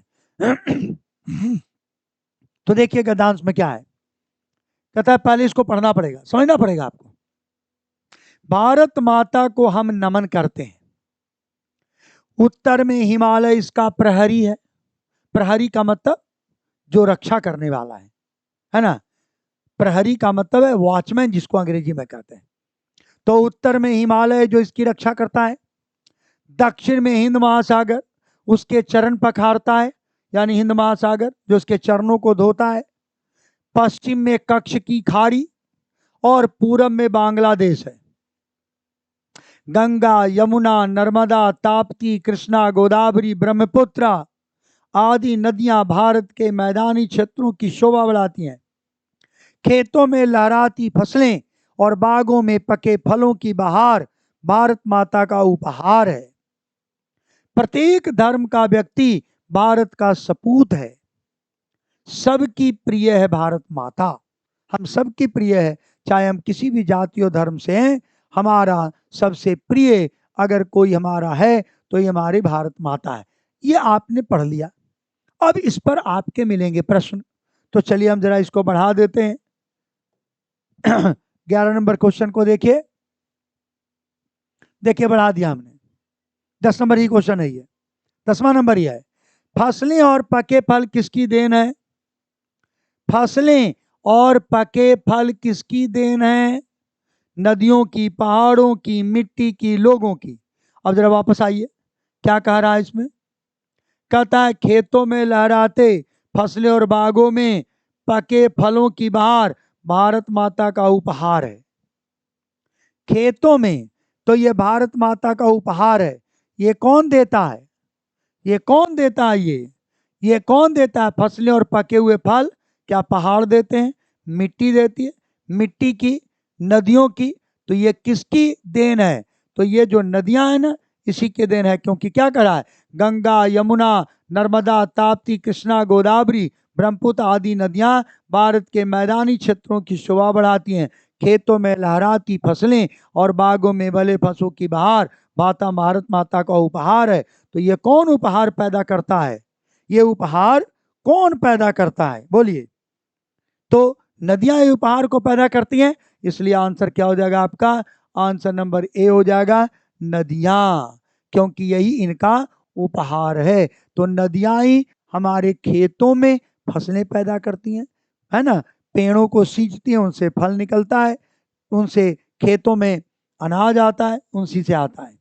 तो ये आपका 10 नंबर क्वेश्चन था जी। चलिए अब 11 नंबर प्रश्न की तरफ चलते हैं। अगला प्रश्न कह रहा है, गद्यांश के ऊपर एक ही प्रश्न था, अगला फिर गद्यांश आएगा, फिर प्रश्न पूछेगा। इसी तरह से क्वेश्चन आता है आप लोगों को। देखिए, सपूत शब्द में कौन सा उपसर्ग है? सपूत शब्द में कौन सा उपसर्ग है? सपूत में कौन सा उपसर्ग है? तो देखो, सपूत, तो सबसे पहले उपसर्ग और प्रत्यय का जब भी कोई प्रश्न आए तो सबसे पहले आपको देखना है कि उसका मूल शब्द कौन सा है। तो सपूत का मूल शब्द कौन सा है? तो सपूत अगर आप लिखते हैं तो इसका मूल शब्द कौन है? मूल शब्द, देखिए मूल शब्द के जो पहले लगता है इसको कहते हैं उपसर्ग। मूल शब्द के जो पहले लगे उपसर्ग है, और मूल शब्द के जो बाद में लगे उसको क्या कहते हैं? उसको कहते हैं प्रत्यय। बीच में मूल शब्द है, मूल शब्द के बाद जो लगे वो प्रत्यय, मूल शब्द के जो पहले लगे वो उपसर्ग है। अब सपूत की बात ले लीजिए, सपूत में कौन सा शब्द है? मूल शब्द क्या है इसका? तो अब आप देखिए सा, तो मूल शब्द कौन है? इसका मूल शब्द देखिए, मूल शब्द है आपका पूत। अब पूत में लगा हुआ है स, यानी स जोड़ पूत, और स आपका शुरू में लगा है मूल शब्द के, इसलिए इसको हम क्या कहेंगे? इसको कहेंगे उपसर्ग। इसे कहेंगे उपसर्ग। तो कौन सा उपसर्ग है? तो स आपका उपसर्ग है। इसमें से कौन सा उपसर्ग है? स आपका उपसर्ग है, इसलिए आप कहेंगे स इसका उपसर्ग है। चलिए अब हम बात करते हैं 12 नंबर प्रश्न पे आ जाते हैं। प्रश्न नंबर 12, यह भी एक आपको गद्यांश दिख रहा है। इस गद्यांश से संबंधित आपके मिलेंगे आपको प्रश्न। ये गद्यांश है आपका, और इसी गद्यांश से आपको मिलेगा प्रश्न। तो देखिए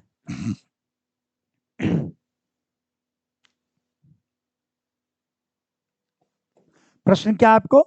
सामाजिक शब्द में प्रत्यय है। अच्छा, गद्यांश से रिलेटेड, गद्यांश में कोई शब्द आया होगा।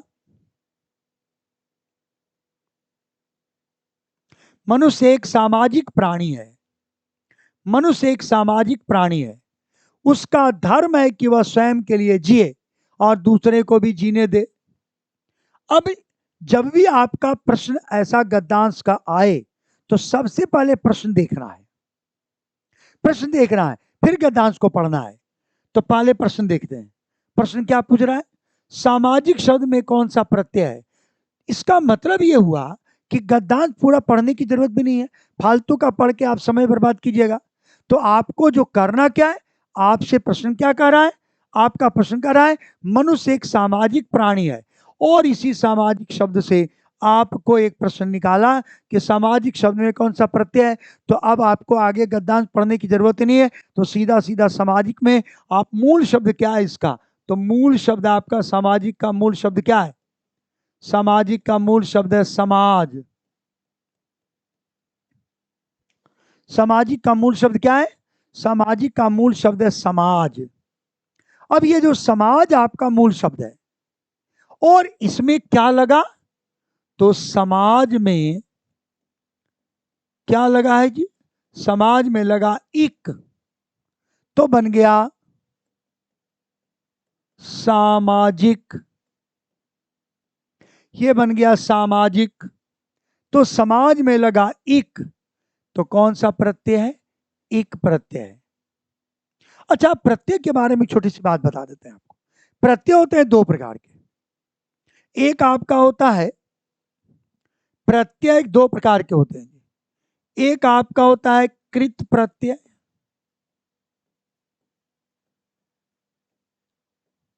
और एक होता है तद्धित प्रत्यय। एक होता है कृत प्रत्यय, मान लो प्रश्न आ जाए ऐसा, और एक आपका होता है तद्धित प्रत्यय।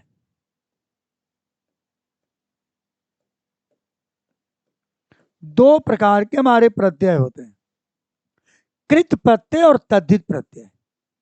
तो कृत प्रत्यय किसको कहते हैं? क्रिया के साथ जुड़ने वाला। क्रिया के साथ जो प्रत्यय जुड़ता है इसको कहते हैं कृत प्रत्यय। और जो संज्ञा के साथ जुड़े, जो सर्वनाम के साथ जुड़े, और जो विशेषण के साथ जुड़े, इसको कहेंगे तद्धित प्रत्यय। तो कभी कभी प्रश्न आ जाता है कि बताइए इसमें कौन सा प्रत्यय है, कृत प्रत्यय कि तद्धित प्रत्यय है? तो कृत प्रत्यय उसको कहते हैं जो क्रिया के साथ जुड़ता है, और तद्धित प्रत्यय उसको कहते हैं जो संज्ञा या सर्वनाम के साथ जुड़ता है, संज्ञा सर्वनाम या विशेषण के साथ जुड़ता है। अब जरा आप यहां आइए, अब हम आपको प्रश्न ले लेते हैं। अब हम यहां देखिए, समाज में लगा है इक, तो समाज शब्द क्या है? संज्ञा है। और संज्ञा में लगा इक, इसका मतलब है कि इक जो प्रत्यय आपका है ना, ये आपका तद्धित प्रत्यय है। ये आपका तद्धित प्रत्यय है। क्यों जी?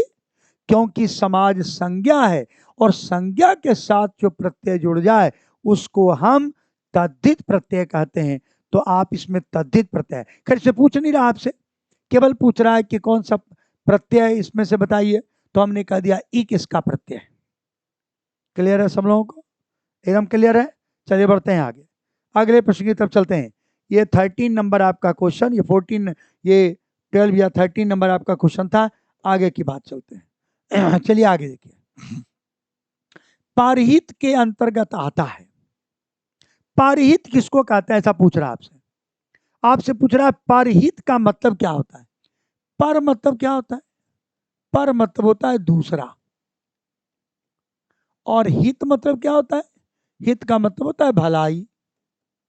यानी परहित का मतलब दूसरे की भलाई, अपनी नहीं, दूसरे की भलाई को हम क्या कहेंगे? परहित कहेंगे। तो परहित का प्रश्न पूछ रहा है, परहित के अंतर्गत कौन आता है? पूछे, दूसरे के प्रति सच्ची सहानुभूति रखना, संकट में छोड़ देना, तो ये तो हो नहीं सकता है। कुमार्ग पर भेजना, बुरे मार्ग पर भेजना, ये भी अर्थ नहीं है। अपने स्वार्थ को नहीं छोड़ना, ये तो स्वार्थी हो जाएगा। तो दूसरे के प्रति सच्ची सहानुभूति रखना, दूसरे के हित की बात करना, दूसरे की भलाई करना, ऐसा दूसरे की भलाई, दूसरे का हित, दूसरे की भलाई, दूसरे के प्रति सहानुभूति, इसी को कहते हैं परहित, यानी दूसरे के प्रति हित। इसलिए आपका आंसर क्या हो गया? ए नंबर आपका आंसर हो जाएगा कि परहित इसके अंतर्गत आता है, दूसरे के प्रति सच्ची सहानुभूति और उसके भलाई के लिए जो आप काम करते हैं, इसको परहित कहते हैं। अगला देखिए, नेक्स्ट क्या आता है? परिजन में कौन सा उपसर्ग है? बहुत आसान, मैंने पहले भी कहा है कि आपको जब भी उपसर्ग और प्रत्यय आपको बताना है तो आप ध्यान रखिएगा कि उसका जो मूल शब्द है, उस मूल शब्द को पहले निकालिएगा। तो उसके मूल शब्द कौन है? तो परिजन का मूल शब्द कौन है? जन। जन इसका मूल शब्द है, ये आपका मूल शब्द है जी, ये आपके मूल शब्द है। तो परिजन आपके मूल शब्द है, और इसके पहले लगा है परिजन, तो जो पहले लग जाए उसको क्या कहते हैं? उसको कहते हैं उपसर्ग। यानी उपसर्ग कौन सा है इसमें? इसमें उपसर्ग है परि, तो परि उपसर्ग है। इसमें परि उपसर्ग है, तो परिजन है ना, इसमें परि उपसर्ग है। अगला देखिए, न्याय का विलोम क्या होगा? न्याय का विलोम, इसमें कुछ बताने की जरूरत तो है नहीं। न्याय का विलोम क्या होगा? न्याय का विलोम होगा अन्याय। ये अचल जो है किसका विलोम है?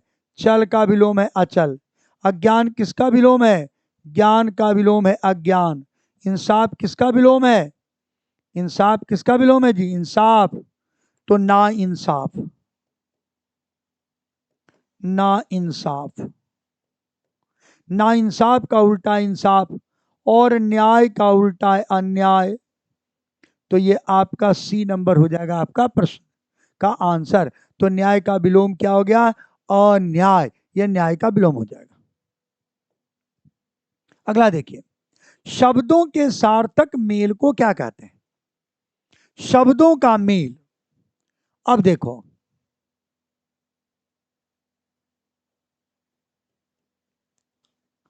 वर्णों का सार्थक मेल, तो वर्णों का जो सार्थक मेल है उसको हम क्या कहते हैं? तो वर्णों का सार्थक जो मेल है इसको हम शब्द कहते हैं। और शब्दों के सार्थक मेल को क्या कहेंगे आप? इसको वाक्य कहेंगे। शब्दों का सार्थक मेल वाक्य कहलाएगा। जैसे अगर हम कहें कि वह बाजार जाता है, मान लो हम कहें वह बाजार जाता है, ऐसा आप कहें।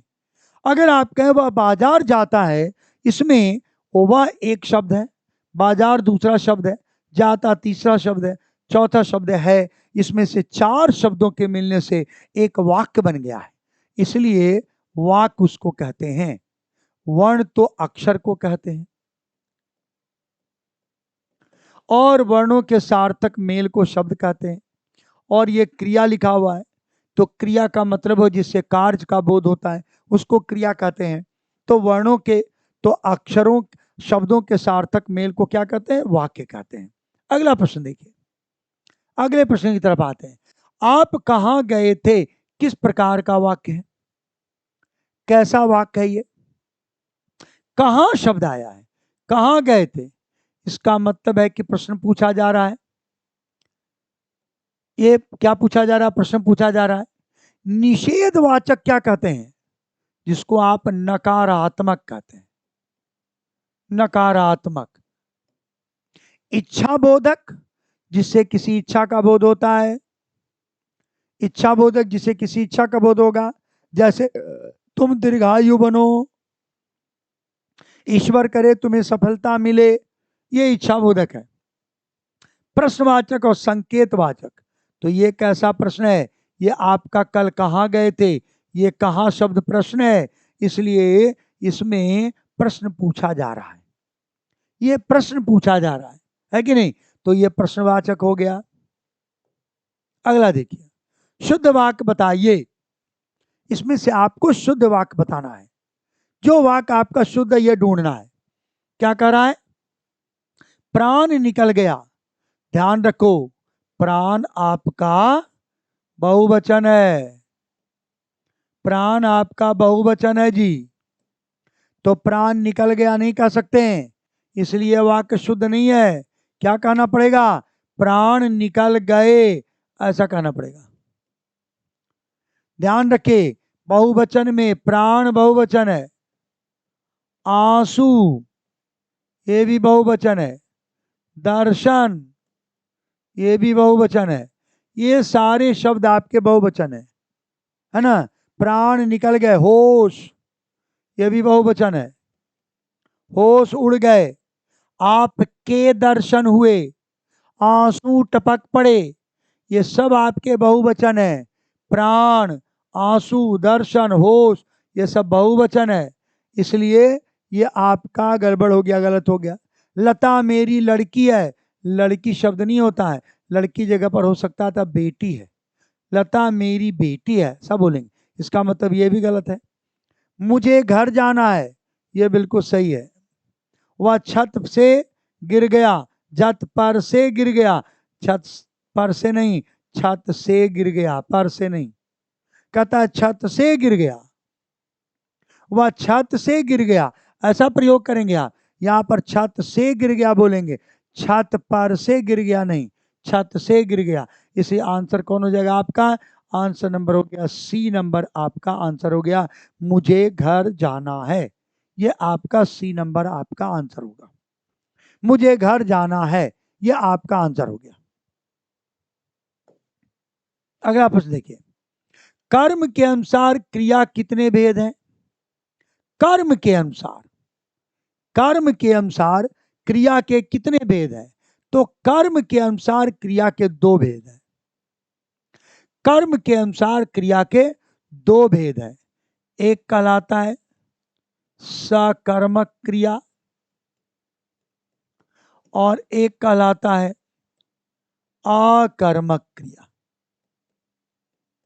एक कहलाता है आपका सकर्मक क्रिया और एक कहलाता है आपका अकर्मक क्रिया। सकर्मक क्रिया और अकर्मक क्रिया है कि नहीं? तो सकर्मक क्रिया और अकर्मक क्रिया, क्या भेद है दोनों के बीच में आप समझिए। वैसी क्रिया जो कर्म के ऊपर कर्ता के अलावा जिस क्रिया का फल कर्म पर भी पड़े उसको सकर्मक क्रिया कहते हैं। कर्म पर भी जिसका प्रभाव कर्म पर ही पड़े, यानी वैसी क्रिया जिसका प्रभाव या जिसका फल कर्ता के अलावा कर्म पर भी पड़ता है उसको कहते हैं सकर्मक। यानी वैसी क्रिया जिसके पूर्ण होने में कर्म की आवश्यकता पड़ती है उसको सकर्मक क्रिया कहते हैं, और वैसी क्रिया जिसके होने में कर्म की आवश्यकता नहीं हो, तो जिसके होने में कर्म की जरूरत पड़े उसको सकर्मक, और जिसके पूर्ण होने में कर्म की आवश्यकता ना पड़े उसको आकर्मक। जैसे मान लो हम एक क्रिया कहते हैं खाना, मान लो आप खाना खाते हैं, मान लो आप खाने का काम करते हैं, तो खाने का काम करने के लिए आपको किसी न किसी कर्म की जरूरत पड़ेगी। जैसे कोई रोटी चाहिए, चावल चाहिए, खाने की कोई वस्तु चाहिए, तो खाने का काम को पूर्ण होने के लिए कोई ना कोई कर्म की आवश्यकता पड़ेगी, इसलिए खाना आपका सकर्मक है। लेकिन वहीं पर अगर हो जाए जाना, अब जाना क्रिया, जाने के काम को करने के लिए किसी कर्म की आवश्यकता नहीं होती है, इसलिए यह है आपका अकर्मक। उसी प्रकार से अगर कहें हंसना, अब हंसने के लिए भी किसी कर्म की जरूरत नहीं है, तो यह भी हो गया आपका अकर्मक। लेकिन वहीं पर अगर हो जाए पीना, तो ये हो जाएगा आपका सकर्मक। क्यों? अब पहचान भी एक देख लीजिए, क्या लगा के प्रश्न कीजिए।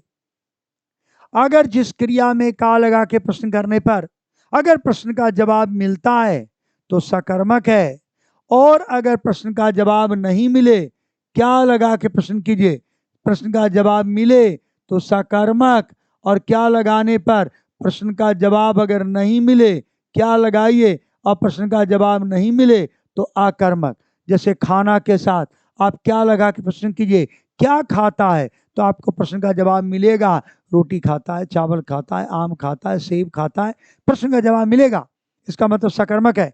अगर पूछे पीना, बोला क्या पीता है, इस प्रश्न का जवाब भी मिलेगा, दूध पीता है, चाय पीता है, दारू पीता है, तो जवाब मिलेगा। लेकिन अगर कहते हैं हंसना, तो कहिए क्या हंसता है, इस प्रश्न का जवाब नहीं मिलेगा, इसलिए है आकर्मक। जाना, क्या जाना है या क्या जाता है, तो इसके प्रश्न का जवाब नहीं मिलेगा, तो आपको यह भी हो गया आकर्मक। तो जिस क्रिया में क्या लगा के प्रश्न करने पर अगर आपको कर्म मिलता है तो सकर्मक है, और जिस क्रिया में क्या लगा के प्रश्न करने पर कर्म नहीं मिलता है तो अकर्मक है। तो समझ गया आप अकर्मक। तो कर्म के अनुसार क्रिया के कितने भेद हो गए? दो भेद हो गए, एक हो गया सकर्मक और दूसरा हो गया आपका अकर्मक। चलिए आगे की बात करते हैं, अगले प्रश्न की तरफ चलते हैं। अगला प्रश्न देखिए, किस समास में उत्तर पद यानी अंतिम पद प्रधान होता है? किस समास में अंतिम पद प्रधान होता है? तो तत्पुरुष समास में उत्तर पद प्रधान होता है, इसका उत्तर पद प्रधान होता है, यही आंसर है। कर्मधारय जिसमें विशेषण प्लस संज्ञा जुड़ा हुआ, बहुब्री विशेषार्थ, विशेष अर्थ वाला, और अव्ययी भाव जिसमें पहला पद अव्यय नजर आता हूं। एक एक उदाहरण हम आपको दिखा देते हैं। देखिए, अगर कहे राजपूत, राजपूत यानी राजा का पुत्र, इसमें प्रथम पद कौन है? राज, और दूसरा पद कौन है? पूत, यही प्रधान है, यही प्रधान है। तो उत्तर पद प्रधान है। चूंकि हम राजा की बात नहीं कर रहे हैं, हम राजा के पुत्र की बात कर रहे हैं, इसलिए आपका उत्तर पद जिसमें प्रधान हो। जैसे विशेषण कर्मधारय समास का एक उदाहरण ले लीजिए, जैसे नील कमल, पहला पद आपका विशेषण, दूसरा पद संज्ञा। विशेष अर्थ वाला एक आप ले लीजिए बहुब्री समास का उदाहरण, जैसे लंबोदर। अव्ययी भाव समास जिसका पहला पद अव्यय हो, जैसे हमने कहा आजन्म, आ पहले आया, पहला पद अव्यय है। तो इस प्रकार से इसका अंतिम पद जिसका प्रधान होता है उसको हम तत्पुरुष समास कहते हैं। तो ये तत्पुरुष समास में ए नंबर आपका हो गया आंसर। चलिए अगला प्रश्न देखते हैं। कहता है पुलिंग पुलिंग स्त्रीलिंग के जोड़े में कौन सा जोड़ा सही है? कहता है एक पुलिंग है, दूसरा उसका स्त्रीलिंग है। एक पुलिंग है, दूसरा उसका स्त्रीलिंग है, इसका जोड़ा बनाया गया है। कहता है दाता दानी, ये तो दोनों एक ही अर्थ है। दाता और दानी दोनों तो एक ही अर्थ है, इसलिए आप इसको, ये तो आपके प्रश्न का जवाब नहीं है। भेड़ बकरी, ये भी भेड़ और बकरी एक दूसरे का पुलिंग और स्त्रीलिंग का ये युग्म नहीं है। भेड़ बकरी भी पुलिंग स्त्रीलिंग का जोड़ा नहीं है। ये लेखक और कवि, ये भी पुलिंग और स्त्रीलिंग का जोड़ा नहीं है। ब्राह्मण और ब्राह्मणी, ब्राह्मण आपका पुलिंग है, पुल्लिंग है जी, और ब्राह्मणी आपका स्त्रीलिंग है। ब्राह्मण और ब्राह्मणी, तो ये आपका पुल्लिंग, ये आपका स्त्रीलिंग, ये दोनों आपका हो गया। इस प्रकार से डी नंबर आपका हो जाएगा आंसर। क्लियर है? बढ़े आगे, अगले प्रश्न की तरफ चलते हैं। निम्नलिखित में से कौन सा क्रम सही है? अब देखो ये जो क्वेश्चन बनाया ना, जो टाइप हो गया, थोड़ा गड़बड़ हो गया है। हम इसके प्रश्न के जवाब के पहले हम आपसे कुछ बात कर लेते हैं। पहले देखो, किसी विशेषण जो है ना, विशेषण की 3 अवस्थाएं होती हैं। विशेषण की 3 अवस्था होती है। कोई विशेषण अपने 3 अवस्थाएं पाया जाता है, और वैसी पर आपका यह प्रश्न है। 3 अवस्था है। पहला कहते हैं मूलावस्था,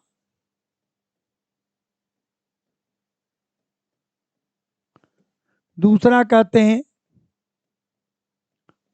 उत्तरावस्था, और तीसरा कहते हैं उत्तमावस्था। ये 3 अवस्था है। मूलावस्था का मतलब है जो किसी भी विशेषण का मूल अवस्था, जैसे मान लो हम कहते हैं बद, है ना। दूसरा मान लो हम, दूसरा ले लो, बद कह दिया हमने। दूसरा इसमें लग जाएगा तर, तो मूल उत्तरावस्था में तर लग जाता है, तो बद के साथ तर जोड़ दो तो हो गया बद तर। और उत्तमावस्था में उसी प्रकार से होगा बद, और इसमें जोड़ जाएगा तम, बद तम। इस प्रकार से आपको जोड़ना है। और उदाहरण ले लेते हैं, चलो दूसरा उदाहरण लेते हैं। दूसरा उदाहरण लेते हैं, हम उदाहरण लेते हैं महान। तो महान का उत्तरावस्था में तर जोड़ना है, तो क्या हो जाएगा महान तर, तर जोड़ना है इसमें, और इसमें तम जोड़ना है तो जाएगा महान तम। यही आपका प्रश्न है, यहां पर यही आपका प्रश्न है। तो कौन सा क्रम सही है? तो क्रम अगर आपको पूछे तो महान, महानतर, महानतम। उसी प्रकार से सुंदर, तो आपका है सुंदर, सुंदरतर, सुंदरतम, सुंदरतम। तो ये आपको जो लिखा हुआ है ना, ये थोड़ा गड़बड़ तरीके से लिखा हुआ है, इसको ऐसे लिखिए। ये होगा सुंदर, दूसरा हो गया सुंदरतर, ये हो जाएगा, और हो जाएगा सुंदरतम। ये आपका सही क्रम होगा। तो सुंदर, ये लिखा हुआ, जो लिखा गया है ये गड़बड़ लिखा गया है सब आपका। तो सही क्रम क्या है? सही क्रम है आपका सुंदर, सुंदरतर, सुंदरतम।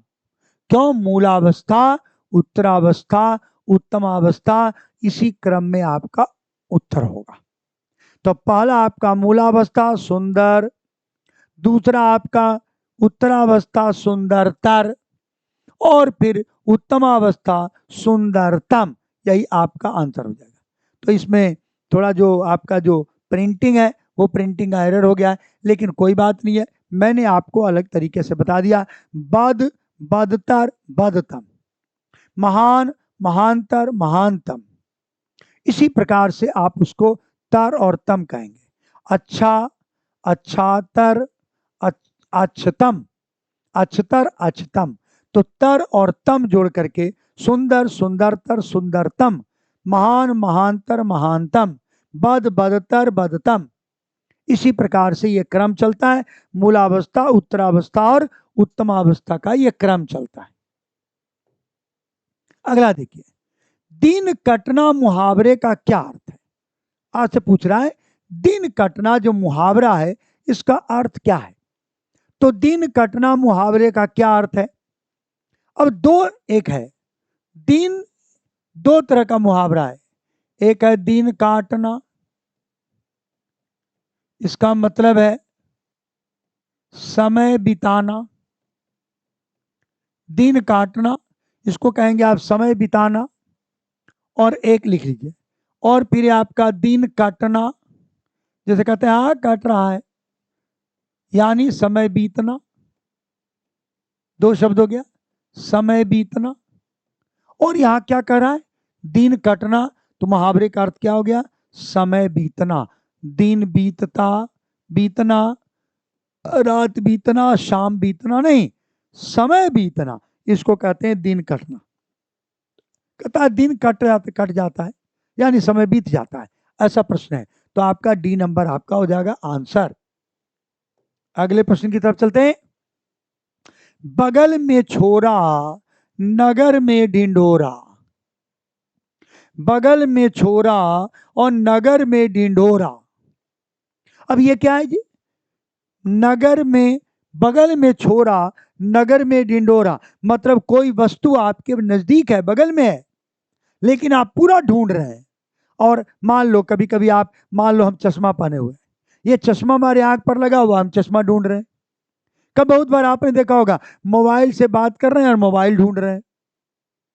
कभी आपको चश्मा उठा करके हमने इसको यहां लगा लिया ऐसे, और हम वापस चश्मा ढूंढ रहे हैं, कहाँ गया मेरा चश्मा, पता चला कि मेरे तो सिर के ऊपर ही चश्मा लगा हुआ है। तो ये जो, इसी को कहते हैं कि बगल में छोरा और नगर ढिंढोरा। बगल में ये छोरा है और हम पूरे मोहल्ले में ढूंढ आए, इसी को कहते हैं नगर में छोरा। तो क्या होता है? नगर में शोर मचाना, नगर में घूमना, तो वस्तु के पास होने पर भी चारों ओर उसे ढूंढना। वस्तु के पास होने पर भी चारों ओर उसे ढूंढना, इसको कहते हैं नगर में, बगल में छोरा, नगर ढिंढोरा। अगला देखिए, घोड़े बेचकर सोना, इस मुहावरे का क्या अर्थ है? जब भी आपका कोई मुहावरा दिया गया हो, तो मुहावरे में जिस शब्द का प्रयोग किया गया है वो शब्द उसमें आपका अर्थ में नहीं है। जैसे अगर मान लो कोई मुहावरा है दाल में काला होना, तो ना तो वहां दाल है और ना ही वहां काला है। ठीक वैसे ही घोड़े बेचकर सोना, तो ना तो यहाँ घोड़ा बेचने से मतलब है और ना यहाँ नींद लेने से मतलब है। घोड़ा बेचकर सोना, चूंकि ये मुहावरा है इसलिए इसका विशेष अर्थ ही आपका होगा। तो घोड़े बेचकर सोने, जो मुहावरे का अर्थ है वो ये है फिक्रमंद होना। क्या हो जाना? फिक्रमंद, बेफिक्र होना नहीं, फिक्रमंद होना नहीं, बेफिक्र होना। फिक्रमंद तो हो गया जो आपका फिक्र करते हैं, बेफिक्र होना यानी चिंता मुक्त होना। तो घोड़े बेचकर सोना का मतलब चिंता मुक्त होना, चिंता मुक्त होना, इसी को कहते हैं घोड़े बेचकर सोना, यानी बेफिक्र होना। इसी को कहते हैं घोड़े बेचकर सोना, बेफिक्र होना, घोड़े बेचकर सोना, इसको कहते हैं। अगला देखिए जरा, आस्तीन का सांप, यह भी मुहावरा है।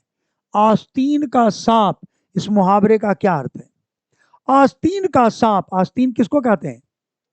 आस्तीन, जैसे आपके आस्तीन में, यानी आपके पास में ही आस्तीन का सांप होना, यानी ऐसा दुश्मन जो मित्र के जैसा आपका है लेकिन अंदर ही अंदर आपसे दुश्मनी रखा है तो मित्र ऊपर ऊपर से दिखावटी मित्र है, लेकिन अंदर में आपकी बुराई करता है, या अंदर ही अंदर आपके लिए वो भला तो नहीं सोचता, आपकी बुराई करता है। या आपको हार्म करने की कोशिश करता है। अब देखो, आस्तीन का सांप मुहावरे का अर्थ क्या है? तो घर में सांप निकलना, बिल्कुल नहीं। कपटी मित्र, बिल्कुल सही है। ऐसा मित्र जो बाहर से तो मित्रता करे लेकिन अंदर ही अंदर वो मित्रता का भाव नहीं रखता हो, इसी को कहते हैं आस्तीन का सांप होना। अंग्रेजी में इसी को कहते हैं a snake in the grass, छुपा हुआ शत्रु। आस्तीन का सांप का मतलब क्या है? छुपा हुआ शत्रु, इसी को कहते हैं आस्तीन का सांप। यानी कपटी मित्र, ये छुपा हुआ है, मित्र के रूप में शत्रु है, इसी को आस्तीन का सांप कहते हैं। और चलिए आज हम अंतिम प्रश्न की तरफ आपको लेकर आए हैं आज के लिए, आज के सेशन का। फिर हम कल आपके सामने 8:30 बजे फिर से हम आगे कुछ प्रश्न लेकर हाजिर हो जाएंगे, जैसा आज हम कर रहे हैं। तो कांटा निकलना, इस मुहावरे का क्या अर्थ है? तो कांटा निकलना यानी क्या हो गया? बाधा निकल जाना।